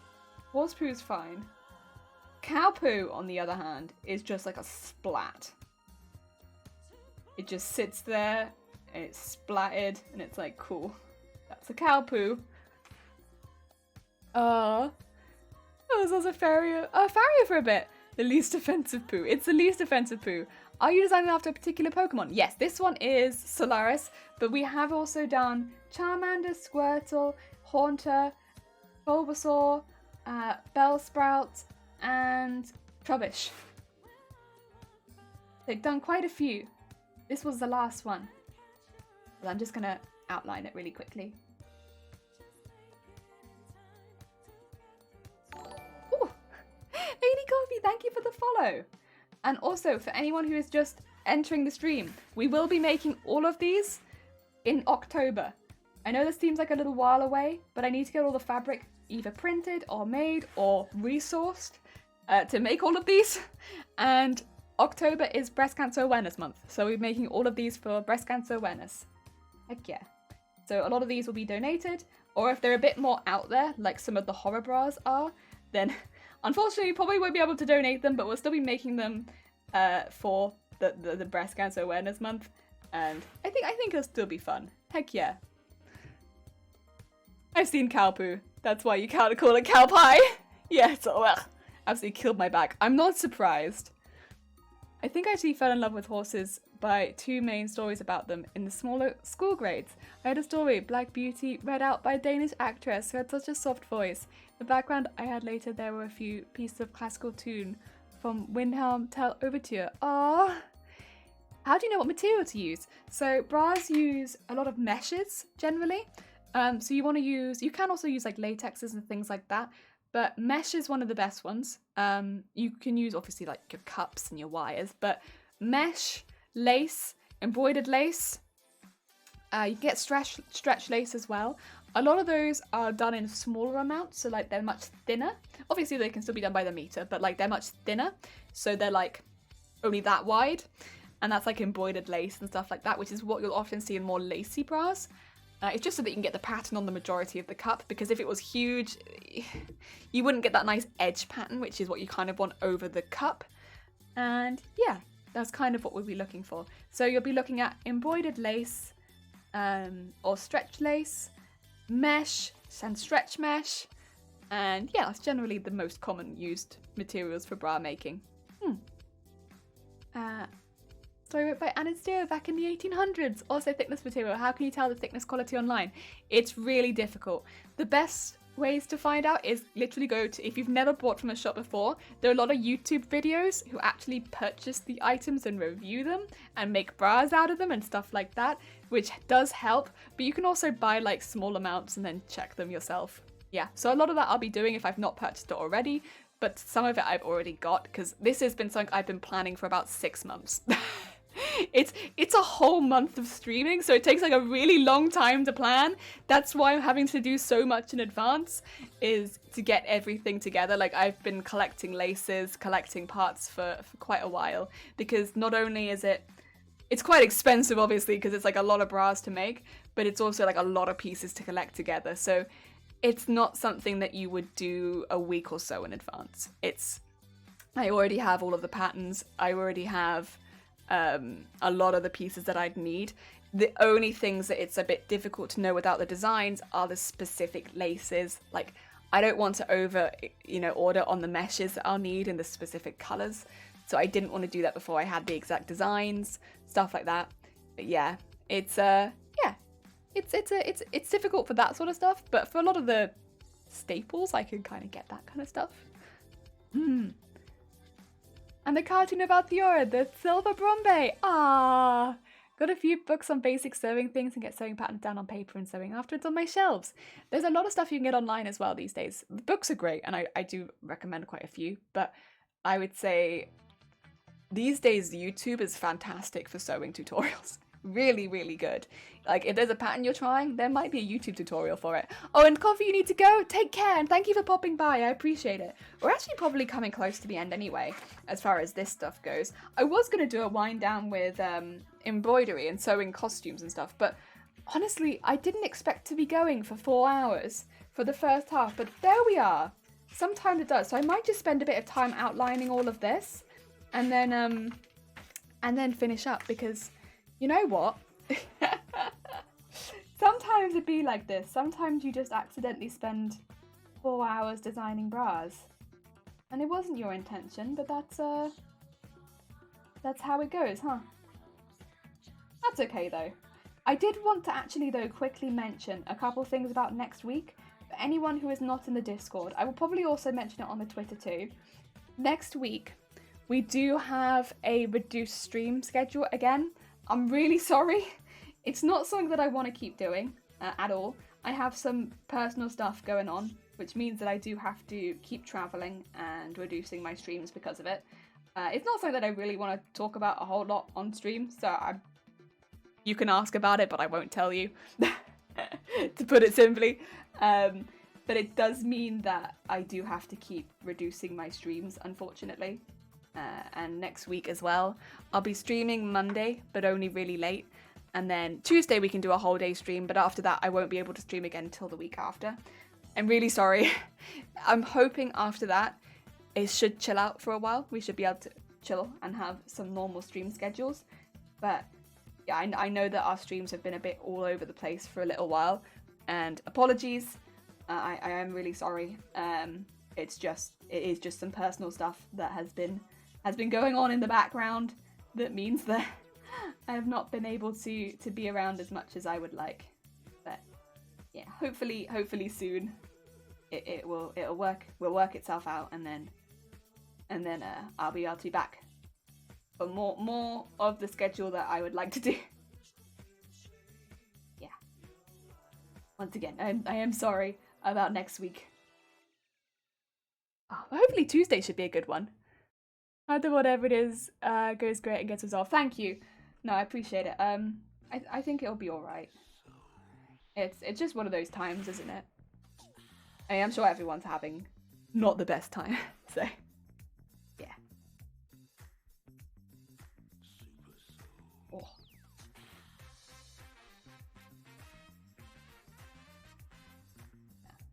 It's difficult because I don't. Oh dear. I don't really. It's difficult because you don't want to bring it up at all, but then it's also like, I do feel quite bad about continuously cancelling all of my streams. Oh dear. I'm of course joking. Oh no, don't worry. I'm furious about this issue. Nate, how could you? How could you? Nah, it's alright. Ah dear. Gotta make sure Jelly isn't tip-top shape. I am fine. I should maybe mention that personally I am fine. I am okay. It is. I am in tip-top shape. But yeah, real life comes first. Yeah, it's one of those situations where it's real life stuff that I gotta take care of, and yeah, just means that it means like you having to take like weeks off streaming. Like, goodbye everyone, I must go. My people need me. I'm being summoned. I must go. Yeah. Soon, hopefully, things will go back to normal, but I just don't know when. If I knew when, I would tell you. Oh, also, yeah, I do need to hydrate. Sorry.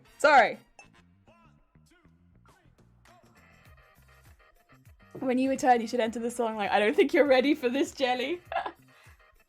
I don't think anyone is ever quite ready. I don't know that I'm ready. Whenever I see clips from this stream, I'm absolutely not ready. I'm like, oh shoot, I said that? No. Surely not. I wouldn't have said that. So, you know, I don't think I'm even ready for this, Jelly. No one is ready. Even me, the streamer. I'll be raiding someone? I will be.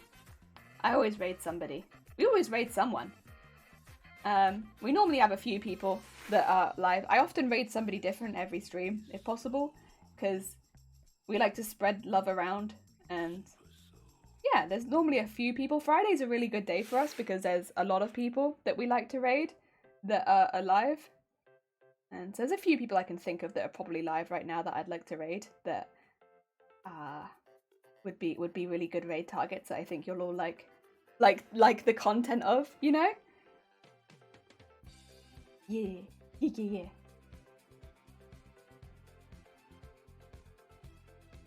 There we go. I didn't even look at clips. They frighten me. Same. Honestly, same. They frighten me too. I look at them and I'm like, no. I wouldn't have. I couldn't have said that. That wasn't me. I wouldn't have been in my right. No. There's no way that was me. Why would I have said that? No. I couldn't have made that noise. That wouldn't have been me. And yet, somehow every time, it's me. And then I also have to hear it like 5 more times because people will then link it in the chat. And I'm like, no more of this. It can't be me. I wouldn't have, I know. Or it's like out of context. It's gotta be out of context. I wouldn't have said that. No. That's it. That's our entire, what do you call it? Quote collection. It's out of context. I wouldn't have said that. Yeah. All out of context. Don't listen. You know?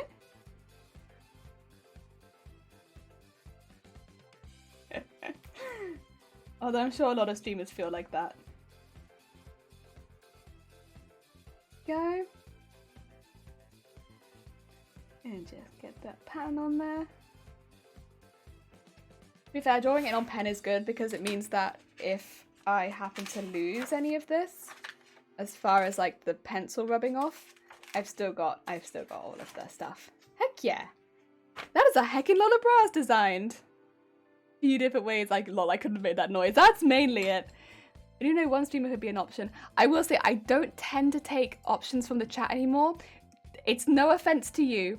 It's mainly because we've had this before where one person gives a suggestion and then we get about 10 other suggestions and then I feel bad for picking one. So I'm really sorry. I mean it as no offense, but I don't really do that anymore because I feel bad picking anyone because then everyone has a suggestion and then I have to pick one of them and I will save them for another day, but I can't do it. Not anymore. It's just, it's got to a point where I nope. We could do that once upon a time, but not anymore. Ah, dear. That's okay though, because you know what? There are some fantastic streamers live right now, and I think you'd like all of them. Actually, there's one live that I think you'd love that I mentioned earlier, who was like the really, really talented sewer that I mentioned. They're on a road to 300, which maybe we could help with a little bit. So I mentioned earlier a streamer called Isocia, who was really, really talented when it comes to sewing. They are making Witcher armor right now. I know also they're curious about going to their first Comic-Con or masquerade or competition and stuff like that. So they're looking to make a costume for their first competition. Don't get me wrong, they are very, very talented. Like they could blitz a competition if they entered. So I'm really curious to see what they make and whether or not they are just gonna blitz it. Ah, dear. I normally ask the streamer if the streamer doesn't know, it's just based on what they want to raid into. Yeah. Draw-alongs are weekly. And I'm not following the stream. Are you not following Isocia? I will get the raid set up, but that is us done for today. Thank you for all of the input and all of the bras, everyone, because I really appreciate it. It's heckin' got us some heckin' cool bras today, which I'm looking forward to making when we get to October. If anyone is not following Isocia, I heavily suggest checking them out. They are heckin' cool. They sew. They've made whatchamacallit, underwear and lingerie style stuff on stream before, but they are very, very talented seamstress. They can make basically anything. So when it comes to entering a cosplay competition, I genuinely think they could blitz it. They just have to enter, which obviously the last year has not been a good year for entering cosplay competitions, but I'm very curious to see what they make because I'm waiting for them to blitz a competition. Also, Lego, hi! It is the end of the stream, I'm sorry, but you can join us for an Isocia raid if you fancy it. Do you fancy grabbing a raid call and joining us for an Isocia raid? Heck yeah, heck yeah. So yeah, do grab a raid call if you fancy it. I will be back on Monday, but really, really late. So yeah, if you want one, there you go. I will be back really, really late on Monday. Basically, I'm having my hair cut at midday, and I don't know how long it's going to take. So my long hair will be gone, finally. Not quite so long. So we'll be getting rid of that Monday and coming back late on Monday. But I will be back. And otherwise, have a really lovely day, everyone. Thank you for the hype train earlier, and thank you for all of the follows. I hope everyone has a really, really lovely day. Yeah, say goodbye to the long hair, everyone.